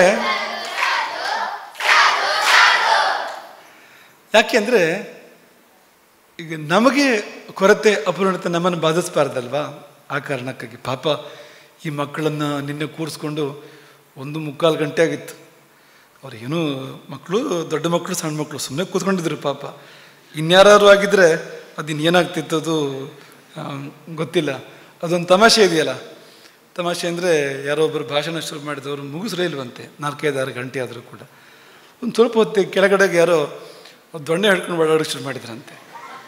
ಇವ್ರಿಗೆ ಭಯ ಆಯ್ತು, ಭಾಷಣ ಮಾಡೋರಿಗೆ ಭಯ. ಆದರೆ ಆ ದೊಣ್ಣೆ ಹಿಡ್ಕೊಂಡು ಅವ್ರನ್ನ ಮೆಲ್ಲಗೆ ಕರೆದು, ಈಗ ಮುಗಿಸ್ಬಿಡ್ತಾನೆ, ಈಗ 5 ನಿಮಿಷ ಮುಗಿಸ್ಬಿಡ್ತಾನೆ. ಆದರೂ ಮುಗಿಸೋಕೆ ತಯಾರಿಲ್ಲ ಅದನ್ನು, ದೊಣ್ಣೆ ಬಂದರೂ ಕೂಡ ಮುಗಿಸ್ಬಿಡ್ತಾನೆ ಅಂತ ಹೇಳ್ತಾ ಇದ್ರಂತೆ. ಆಗ ದೊಣ್ಣೆಯವರು ಹೇಳಿದ್ರಂತೆ, ಇಲ್ಲ ನೀವು ಆರಾಮಾಗಿ ಮಾತಾಡಿ, ನೀವು ಮುಂದುವರಿಸಿ, ನಿಮ್ಮ ಬಗ್ಗೆ ಅಲ್ಲ ಈ ದೊಣ್ಣೆ, ನಿಮ್ಮನ್ನು ಕರ್ಕೊಂಡು ಬಂದವರು ಇದ್ದಾರಲ್ಲ ಅವ್ರನ್ನ ಹುಡುಕ್ತಾ ಇದ್ದೇವೆ ಅಂತ ಓಡಾಡ್ತಾ ಇರೋದು ಅದಕ್ಕೆ ಅಂತ. ಹಾಗೆ ನಮ್ಮದು ಈ ಕಾಲ ಪ್ರವಚನ 1-1/4 ಗಂಟೆ, 1.5 ಗಂಟೆ, 1-3/4 ಗಂಟೆ, ನಿನ್ನೆ ಅದೊಂದು ಹಂತಕ್ಕೆ ತರಬೇಕು ಅಂತ ಅಷ್ಟಮಂಗಳದ ಕಿರುಪರಿಚಯ ಕೊಡಬೇಕು ಅಂತ 1-3/4 ಗಂಟೆ ಆಯಿತು. ನಮಗೆ ಈ ಮಕ್ಕಳ ಮೇಲೆ ಕರುಣೆ ಮುಕ್ಕಿ ಹೊರೀತು ಅಂತ, ಮಕ್ಕಳ ಮೇಲೆ ಮತ್ತು ದೊಡ್ಡವ್ರ ಮೇಲೆ ಅಂತ. ಪಾಪ ಧಾರಣಾ ಶಕ್ತಿಗೂ ಒಂದು ಮಿತಿ ಇರ್ತದಲ್ವಾ, ಅದನ್ನು ನಾವು ಗಮನಿಸ್ಕೊಳ್ಬೇಕಲ್ವ ಅಂತೆ. ನಾವು ಇವ್ರ ಹಾಗೆ ಕೂತ್ಕೊಂಡು ಅಧ್ಯಯನ ಮಾಡಿದ ಕಾಲ ಒಂದು ಇತ್ತಲ್ವ ಒಂದು. ಹಾಗಾಗಿ ನಿಮ್ಮ ಕಷ್ಟ ಏನು ಅಂತ ನಮ್ಗೆ ಗೊತ್ತು. ಹಾಗೆ ಮುಂದುವರಿಕೆ ಯಾಕೆ ಅಂದರೆ ಅದಕ್ಕೊಂದು ಹಂತ ಬರಲಿ, ನಮಗೂ ಒಂದು ಆಸ್ವಾದನೆ ಇದೆ, ನಮಗೂ ಒಂದು ಸಂತೋಷ ಇದೆ ಇದರಲ್ಲಿ. ಹಾಗಾಗಿ ಅದು ಒಂದು ಸ್ವಲ್ಪ ಮುಂದುವರಿಲಿ ತಂದ್ಕೊಡ್ತೇವೆ. ನಮ್ಮ ಯೋಜನೆ ಹೀಗಿತ್ತು, ಕಾಲದ ಬಗ್ಗೆ ಪ್ರವಚನ ಮಾಡುವಾಗ ಒಂದು 3 ವಿದ್ಯೆಗಳನ್ನು ಸ್ಪರ್ಶ ಮಾಡೋಣ ಅಂತ ಅಂದ್ಕೊಂಡಿದ್ವು. ಒಂದು ಜ್ಯೋತಿಷ ಮತ್ತು ಕಾಲ, ಈ ಜ್ಯೋತಿಷ್ ಶಾಸ್ತ್ರ ಮತ್ತು ಕಾಲ, ಅದು ಕಾಲದ್ದೇ ಶಾಸ್ತ್ರ, ಅದನ್ನು ಬಿಡ್ಲಿಕ್ಕೆ ಸಾಧ್ಯ ಇಲ್ಲ, ಹೇಳ್ಬೇಕು ಅದನ್ನು. ಆಮೇಲೆ ಆಯುರ್ವೇದ ಮತ್ತು ಕಾಲ. ಇಲ್ಲಿ ಆಯುರ್ವೇದದಲ್ಲಿ ಕಾಲದ ಬಗ್ಗೆ ತುಂಬ ಮಹತ್ವ ಇದೆ ಅಂತ, ಕಾಲದ ವಿಷಯ ಅಂತ. ಈ ಜ್ಯೋತಿಷ ಮತ್ತು ಆಯುರ್ವೇದ ಅದು ಲಿಂಕ್ ಆಗುತ್ತೆ ಒಂದಕ್ಕೊಂದು ಈ ಕಾಲದ ಸಂದರ್ಭ ಬಂದಾಗ. ಆಮೇಲೆ ಧರ್ಮಶಾಸ್ತ್ರ ಮತ್ತು ಕಾಲ, ನಮ್ಮ ಬದುಕು ಧರ್ಮಶಾಸ್ತ್ರ ಅಂದರೆ. ಹಾಗೆ 3 ಸಂಗತಿ ಅಂದ್ಕೊಂಡಿದ್ವೋ, ಅದು ಯಾವುದನ್ನು ಯಾವಾಗ ಎಷ್ಟು ದೇವರು ಹೇಗೆ ನಡೆಸ್ಕೊಳ್ತಾನೋ ಅದು ನಡೀಲಿ. ಯೋಜನೆ ಹೀಗಿತ್ತು ಅಂತ ನಿಮ್ಮ ಮುಂದೆ ನಾವು ಅದನ್ನು ಹೇಳಿದ್ದು. ಈ ಮೊದಲು ಇದನ್ನು ಸುಧಾರಿಸ್ಕೊಳ್ತೇವೆ. ಅದನ್ನು ಈ ಜ್ಯೋತಿಷ್ಯದ ಇನ್ನೂ ಬಾಕಿ ಇದೆ. ಈ ಜ್ಯೋತಿಷ ಕೆಲವಾರು ಅಂಶಗಳು ಇನ್ನು ಹೇಳಲೇಬೇಕಾಗಿರುವಂಥದ್ದು ಬಾಕಿ ಇದೆ. ಅದನ್ನು ನಂತರವೂ ಕೂಡ ಕೆಲವು ದಿನಗಳ ಕಾಲ ಅಥವಾ ಆಗಾಗ ಅದನ್ನು ಮುಂದುವರಿಸಬೇಕು ಅಂತ ಅಂದ್ಕೊಂಡಿದ್ದೇವೆ. ಇದೆರಡು ಚಾತುರ್ಮಾಸ್ಯದ ನಂತರ ಕೂಡ ಮುಂದುವರಿಕೆ ಆಗುವಂಥದ್ದು. ಇನ್ನೊಂದು ಮುಂದುವರಿಕೆ ಅದು ನೀವು ನಾವಿರುವಲ್ಲಿ ಬರುವಂಥದ್ದು, ಮತ್ತು ನಾವು ನೀವಿರುವಲ್ಲಿಗೆ ಅದು ಈ ಚಾತುರ್ಮಾಸ್ಯದಲ್ಲ, ನೀವು ನಾವಿರುವಲ್ಲಿಗೆ ಬರುವಂಥದ್ದು. ಈ ಚಾತುರ್ಮಾಸ್ಯ ಇಡೀ ನಡೀತಾರೆ, ಅದನ್ನು ಮುಂದುವರಿಸಿ ಇನ್ನೂ ಕೂಡ ಅನ್ನೋದನ್ನು ಈ ಸಮಯದಲ್ಲಿ ಸುಮ್ಮನೆ ಅದನ್ನು ನಾವು ಹೇಳಬೇಕು ಅಂತಿಲ್ಲ, ನಿಮಗೇನು ನಿಮ್ಮಷ್ಟಕ್ಕೆ ನೀವು ಮಾಡುವಂಥದ್ದು ಮಾಡ್ತಾ ಎಲ್ಲರನ್ನೂ ಅತಿಶಯ ಪ್ರೀತಿಯಿಂದ ಆಶೀರ್ವದಿಸ್ತೇವೆ. ಜೀವನ ಎಲ್ಲ ಇಂಥ ಒಂದು ಮಹಾಮಂಗಲದಲ್ಲಿ ಸಂಪನ್ನಗೊಳ್ಳಲಿ ಅಂತ. ಜೀವನ ಎಲ್ಲ ಇಂಥ ಒಳ್ಳೆಯ ಕಾಲ, ಒಳ್ಳೆಯ ಕಾರ್ಯ, ಒಳ್ಳೆಯ ವಾತಾವರಣ. ಹೋಯ್ತು ಈ ಸಮಯ ಕಳೆದಿದ್ದು ಅಂತ ಅನಿಸ್ಬಾರ್ದು ಅಂತ. ಎಲ್ಲಿ ಹೊತ್ತು ಕಳೆದೆ ಅಂತ ಹಳೆ ಕಾಲದ ಜನಗಳ ಶಬ್ದ ಅದು. ಎಲ್ಲಿ ಹೊತ್ತು ಕಳೆದೆ ಅಂತ. ಸಮಯ ಕಳೀಬಾರ್ದು, ಉಳಿಬೇಕು ಅಂತ. ಹಾಗೆ ನಮಗೇ ಉಳಿಯುವಂಥ, ಜೀವಕ್ಕೆ ಉಳಿಯುವ ಸಮಯಗಳು ಬೇಕು, ಕಳೆದು ಹೋಗುವ ಸಮಯಗಳೆಲ್ಲ ಆಯುಷ್ಯನಲ್ಲಿ. ಅದಕ್ಕೆಲ್ಲ ಪನಿಷ್ಮೆಂಟ್ ಇದೆ. ಯಾವ ಸಮಯವನ್ನು ನಾವು ಕಳೀತೇವೆ ಜೀವನದಲ್ಲಿ ಅದಕ್ಕೆಲ್ಲ ದಂಡ ಇದೆ. ಯಾಕೆಂದರೆ ಕೊಟ್ಟವನು ಅನರ್ಘ್ಯ ರತ್ನ ಅಂತ ಕೊಟ್ಟಿದ್ದು ಕಾಲವನ್ನು, ಇಷ್ಟು ಕಾಲ ನನಗೆ ಅವಕಾಶ ಅಂತ ಕೊಟ್ಟಿದ್ದು ಅಂತ. ಕಾಲವೆಂಬ ಅಮೂಲ್ಯ ರತ್ನ ಅಂತ ಅದನ್ನು ಎಸೆದರೆ ಬೀದಿಯಲ್ಲಿ ಕೊಟ್ಟವನಿಗೆ ಬೇಜಾರಾಗೋದಿಲ್ವಾ? ಅದಕ್ಕೊಂದು ದಂಡನೆ ಇಲ್ವಾ? ಇದೆ ಅಂತ. ಹೀಗೆ ಆದಷ್ಟು ಅವನು ಒಪ್ಪುವಂತೆ, ಮೆಚ್ಚುವಂತೆ, ಅವನ ಕಡೆಗೆ ನಮ್ಮ ಹೆಜ್ಜೆ ಸಾಗುವಂತೆ ನಾವು ಸಮಯ ಕಳಿಬೇಕು. ಹಾಗೆ ಈ ಸಮಯ ಕಳೆದಿದೆ, ಎಷ್ಟೋ ಮಟ್ಟಿಗೆ ಆ ರೀತಿಯಲ್ಲಿ ಕಳೆದಿದೆ ಎಂಬುದಾಗಿ ಅದನ್ನ ನೆನಪಿಸ್ಕೊಂಡು ಮುಂದಿನ ಚಾತುರ್ಮಾಸ್ಯವನ್ನು ನಿರೀಕ್ಷೆ ಮಾಡೋಣ. ಅದಕ್ಕಿಂತ ಮೊದಲು ನವರಾತ್ರಿ ನಿರೀಕ್ಷೆ ಮಾಡೋಣ. ನವರಾತ್ರಿಗಿಂತ ಮೊದಲು ಪಿತೃಪಕ್ಷದಲ್ಲಿ ಕೆಲವು ಪಾಠಗಳನ್ನು ಸ್ವಲ್ಪ ಮಾಡುವಂಥದ್ದಿದೆ. ಅದರ ನಿರೀಕ್ಷೆ ನಮಗಿದೆ, ನಿಮಗಿಂತ ಹೆಚ್ಚು ನಮಗೇ ಇದೆ ಅದರದ್ದು. ಹಾಗೆ ಆ ಕಾಲ ಶುಭ ಕಾಲವಾಗಿ, ಶುಭ ಗಂಗೆ, ಒಂದು ಗಂಗಾ ಪ್ರವಾಹದ ಹಾಗೆ ಅದು ಅವಿಚ್ಛಿನ್ನವಾಗಿ ಮುಂದುವರಿತಾ ಇರಲಿ ಎಂಬುದಾಗಿ ಆಶಿಸಿ ಎಲ್ಲರನ್ನು ಇಡೀ ಚಾತುರ್ಮಾಸ್ಯದ ಒಟ್ಟು ಮೊತ್ತವಾಗಿ ಈ 2 ತಿಂಗಳು 4 ಪಕ್ಷ ಇದೆಯಲ್ಲ, ಇಷ್ಟೆಲ್ಲ ದಿನಗಳು, ಎಲ್ಲದರ ಒಟ್ಟು ಮೊತ್ತವಾಗಿ ಸಮಷ್ಟಿಯಾಗಿ ನಿಮ್ಮೆಲ್ಲರನ್ನು ಹರಿಸುವಂಥದ್ದು. ನಿಮಗೆಲ್ಲ ಎಲ್ಲ ರೀತಿಯ ಶ್ರೇಯಸ್ಸುಗಳು ಕೂಡ ಆಗಿ ಜೀವನ ಆಸ್ವಾದನೀಯ ಯುಗ ಕ್ಷಣ ಎನ್ನುವಂಥ ನಿಮ್ಮ ಮುಂದಿನ ಬದುಕು ನಡೆದು ಅದು ಸೀಮೋಲ್ಲಂಘನದಲ್ಲಿ ಪರಿವಸಾನವಾಗಲಿ, ಎಲ್ಲರಿಗೂ ಒಳಿತಾಗಲಿ ಅಂತ ಪಣ ಆಗ್ತದೆ. ಹರೇ ರಾಮ. ಗೋಕರ್ಣ ಮಂಡಲಾಧೀಶ್ವರ ಶ್ರೀಮದ್ ಜಗದ್ಗುರು ಶಂಕರಾಚಾರ್ಯ ಶ್ರೀಮದ್ ರಾಘವೇಶ್ವರ ಭಾರತೀ ಸ್ವಾಮಿ ಮಹಾರಾಜ ಕೀ. ಶ್ರೀಮದ್ ಜಗದ್ಗುರು ಶಂಕರಾಚಾರ್ಯ ಶ್ರೀಮದ್ ರಾಘವೇಶ್ವರ ಭಾರತೀ ಸ್ವಾಮಿ ಮಹಾರಾಜ ಕೀ. ಶ್ರೀಮದ್ ಜಗದ್ಗುರು ಶಂಕರಾಚಾರ್ಯ ಶ್ರೀಮದ್ ರಾಘವೇಶ್ವರ ಭಾರತೀ ಸ್ವಾಮಿ ಮಹಾರಾಜ ಕೀ. ಗರ್ಭಗುಡಿಯಲ್ಲಿ ಬೆಳಗುವ ದೀಪಗುರು, ಗರ್ಭಗುಡಿಯಲ್ಲಿ ಬೆಳಗುವ ದೀಪ ದೇವರು, ದೇವರ ಮುಂದೆ ಆರದ ದೀಪಗುರು. ಮಠವೆಂದರೆ ದೇವಗುರುಗಳ ಸಂಗಮ, ಗುರುವೊಬ್ಬನೇ ಇದ್ದರೆ ಅದು ಪುಣ್ಯಾಶ್ರಮ. ಸುಖದಲ್ಲಿರುವಾಗ ಯುಗವೊಂದು ಕ್ಷಣ, ದುಃಖದಲ್ಲಿರಲು ಕ್ಷಣವೊಂದು ದಿನ. ಚಾತುರ್ಮಾಸ್ಯವೆಂಬುದು ಯೋಗಿಯ ಕಾರ್ಯ, ಶಿಷ್ಯರಿಗೂ ಇದೆ ಇಲ್ಲಿ ಕರ್ತವ್ಯ. ಜೀವನವೆಂದರೆ 3 ದಿನಗಳ ಬಾಳು, ಗುರುವಿಗೆ ಮಣಿದರೆ ಇಲ್ಲ ಗೋಳು. ರಾಮದೇವರ ಪೂಜೆಯ ನೆರಳು, ಶಿಷ್ಯರಿಗೆ ಗುರು ತಾನಾಗುವ ಕೊರಳು. ರಾಮದೇವರ ಪೂಜೆಯ ನೆರಳು, ಶಿಷ್ಯರಿಗೆ ಗುರು ತಾನಾದನು ಕೊರಳು. ಇಹದ ಸುಖಕ್ಕೆ ಅಶೋಕೆಯ ಪಟ್ಟಾಭಿರಾಮ, ಪರದ ಸುಖಕ್ಕೆ ಪರಿಹಾರ ಕೆಕ್ಕಾರಿನ ತಪೋರಾಮ. ಪರದ ಸುಖಕ್ಕೆ ಪರಿಹಾರ ಕೆಕ್ಕಾರಿನ ತಪೋರಾಮ. ಜೀವದೇವರು ಸೇರಲು ಮೋಕ್ಷ, ಎದೆಯೊಳಗಿದೆ ಚಿನ್ಮುದ್ರೆಯ ಸಾಕ್ಷ್ಯ. ಜೀವದೇವರು ಸೇರಲು ಮೋಕ್ಷ, ಎದೆಯೊಳಗಿದೆ ಚಿನ್ಮುದ್ರೆಯ ಸಾಕ್ಷ್ಯ. ಧನುವನ್ನು ಹಿಡಿದಿಹ ಲಕ್ಷ್ಮಣ ಅಲ್ಲಿ, ಕಮಲವ ಹಿಡಿದಿದೆ ಸೀತೆಯ ಕೈ. ಕಮಲವ ಹಿಡಿದಿದೆ ಸೀತೆಯ ಕೈ. ಕೇಕಾರವ ಮೊಳಗಿದೆ ಕೆಕ್ಕಾರಿನಲ್ಲಿ, ಶಿಷ್ಯರೇ ಬನ್ನಿ ಸೇರುವ ಅಲ್ಲಿ. ಕೇಕಾರವ ಮೊಳಗಿದೆ ಕೆಕ್ಕಾರಿನಲ್ಲಿ, ಶಿಷ್ಯರೇ ಬನ್ನಿ ಸೇರುವ ಅಲ್ಲಿ. ಜಯಗುರು ಕಾದಿದೆ ಗುರುವಿನ ಹಾದಿ, ಜಯಗುರು ಕಾದಿದೆ ಗುರುವಿನ ಹಾದಿ. ಜಗಮಗಿಸಲಿ ನವರಾತ್ರಿಯಲ್ಲೂ ರಥಬೀದಿ, ಜಗಮಗಿಸಲಿ ನವರಾತ್ರಿಯಲ್ಲೂ ರಥಬೀದಿ. ಕಾಲದ ಕುರಿತು ಸುಲಭದ ಮಾತು, ಗುರುವಿಗೆ ಶಿಷ್ಯರ ಉದ್ಧಾರವೇ ಹೇತು. ಕಾಲದ ಕುರಿತು ಸುಲಭದ ಮಾತು, ಗುರುವಿಗೋ ಶಿಷ್ಯರ ಉದ್ಧಾರವೇ ಹೇತು. ನಿತ್ಯವೂ ಚಿಂತನ ಮಂಥನ ನಡೆದು ಹುಟ್ಟಿತು ನವನೀತ ಚಾತುರ್ಮಾಸ್ಯದಲ್ಲಿ. ಹುಟ್ಟಿತು ನೋಡು ಚಾತುರ್ಮಾಸ್ಯ, ನವನೀತ ಚಾತುರ್ಮಾಸ್ಯದಲ್ಲಿ. ನಮ್ಮನೆಯೊಳಗಿದೆ ಒಳಗಡೆ ಚಿಲಕ, ನಮ್ಮನೆಯೊಳಗಿದೆ ಒಳಗಡೆ ಚಿಲಕ. ಜೈಲಿನಲ್ಲೋ ಹೊರಗಡೆ ಚಿಲಕ, ಜೈಲಿನಲ್ಲೋ ಹೊರಗಡೆ ಚಿಲಕ. ಸನ್ನಡತೆ ಇದ್ದರೆ ಬಿಡುಗಡೆಯಲ್ಲಿ, ಸನ್ನಡತೆ ಇದ್ದರೆ ಬಿಡುಗಡೆಯಲ್ಲಿ. ಗಗನವೇ ಗಡಿಯಾದರೆ ಎಲ್ಲಿದೆ ಬೇಲಿ, ಗಗನವೇ ಗಡಿಯಾದರೆ ಎಲ್ಲಿದೆ ಬೇಲಿ. ತೆರೆಮರೆಯ ಸೇವಕರಿಗೆ ಬಂತು ಗುರು ಕರುಣೆ, ತೆರೆಮರೆಯ ಸೇವಕರಿಗೂ ಬಂತು ಗುರುವಿನ ಕರುಣೆ. ಗುರು ಒಲಿಯಲು ಇಲ್ಲ ಯಾರಿಗೂ ಬವಣೆ. ಕಾಲದ ಪ್ರವಚನ ನಡೆಯುತ್ತಿರಲಿ, ಕಾಲದ ಪ್ರವಚನ ನಡೆಯುತ್ತಿರಲಿ. ಕಾಲನ ಕರುಣೆ ಎಲ್ಲರಿಗಿರಲಿ, ಕಾಲನ ಕರುಣೆ ಎಲ್ಲರಿಗಿರಲಿ. ಶಿಷ್ಯರ ಹೊಟ್ಟೆಗೆ ಅನ್ನದ ತಂಪು, ಶಿಷ್ಯರ ಹೊಟ್ಟೆಗೆ ಅನ್ನದ ತಂಪು. ಮಂತ್ರಾಕ್ಷತೆಗೂ ಬಂತು ಗಂಧದ ಕಂಪು, ಮಂತ್ರಾಕ್ಷತೆಗೂ ಬಂತು ಗಂಧದ ಕಂಪು. ಶಿಷ್ಯರೇ ಕಾರಣ ಹೆಚ್ಚಲು ಶೋಭೆ, ಶಿಷ್ಯರೇ ಕಾರಣ ಹೆಚ್ಚಲು ಶೋಭೆ. ಹರಸೈ ಗುರುವೆ ಮಂಗಳ ಹಾಡಲಿ ಧರ್ಮಸಭೆ, ಹರಸೈ ಗುರುವೆ ಮಂಗಳ ಹಾಡಲಿ ಧರ್ಮಸಭೆ. ಮತ್ತೊಮ್ಮೆ ಪರಮ ಪೂಜ್ಯ ಶ್ರೀ ಶ್ರೀ ರಾಘವೇಶ್ವರ ಭಾರತಿ ಮಹಾಸ್ವಾಮಿಗಳಿಗೆ ಎಲ್ಲರ ಪರವಾಗಿ ಹಣ ಮಣಿತಾ ಇದ್ದೇವೆ. ವಂದನೆಗಳು.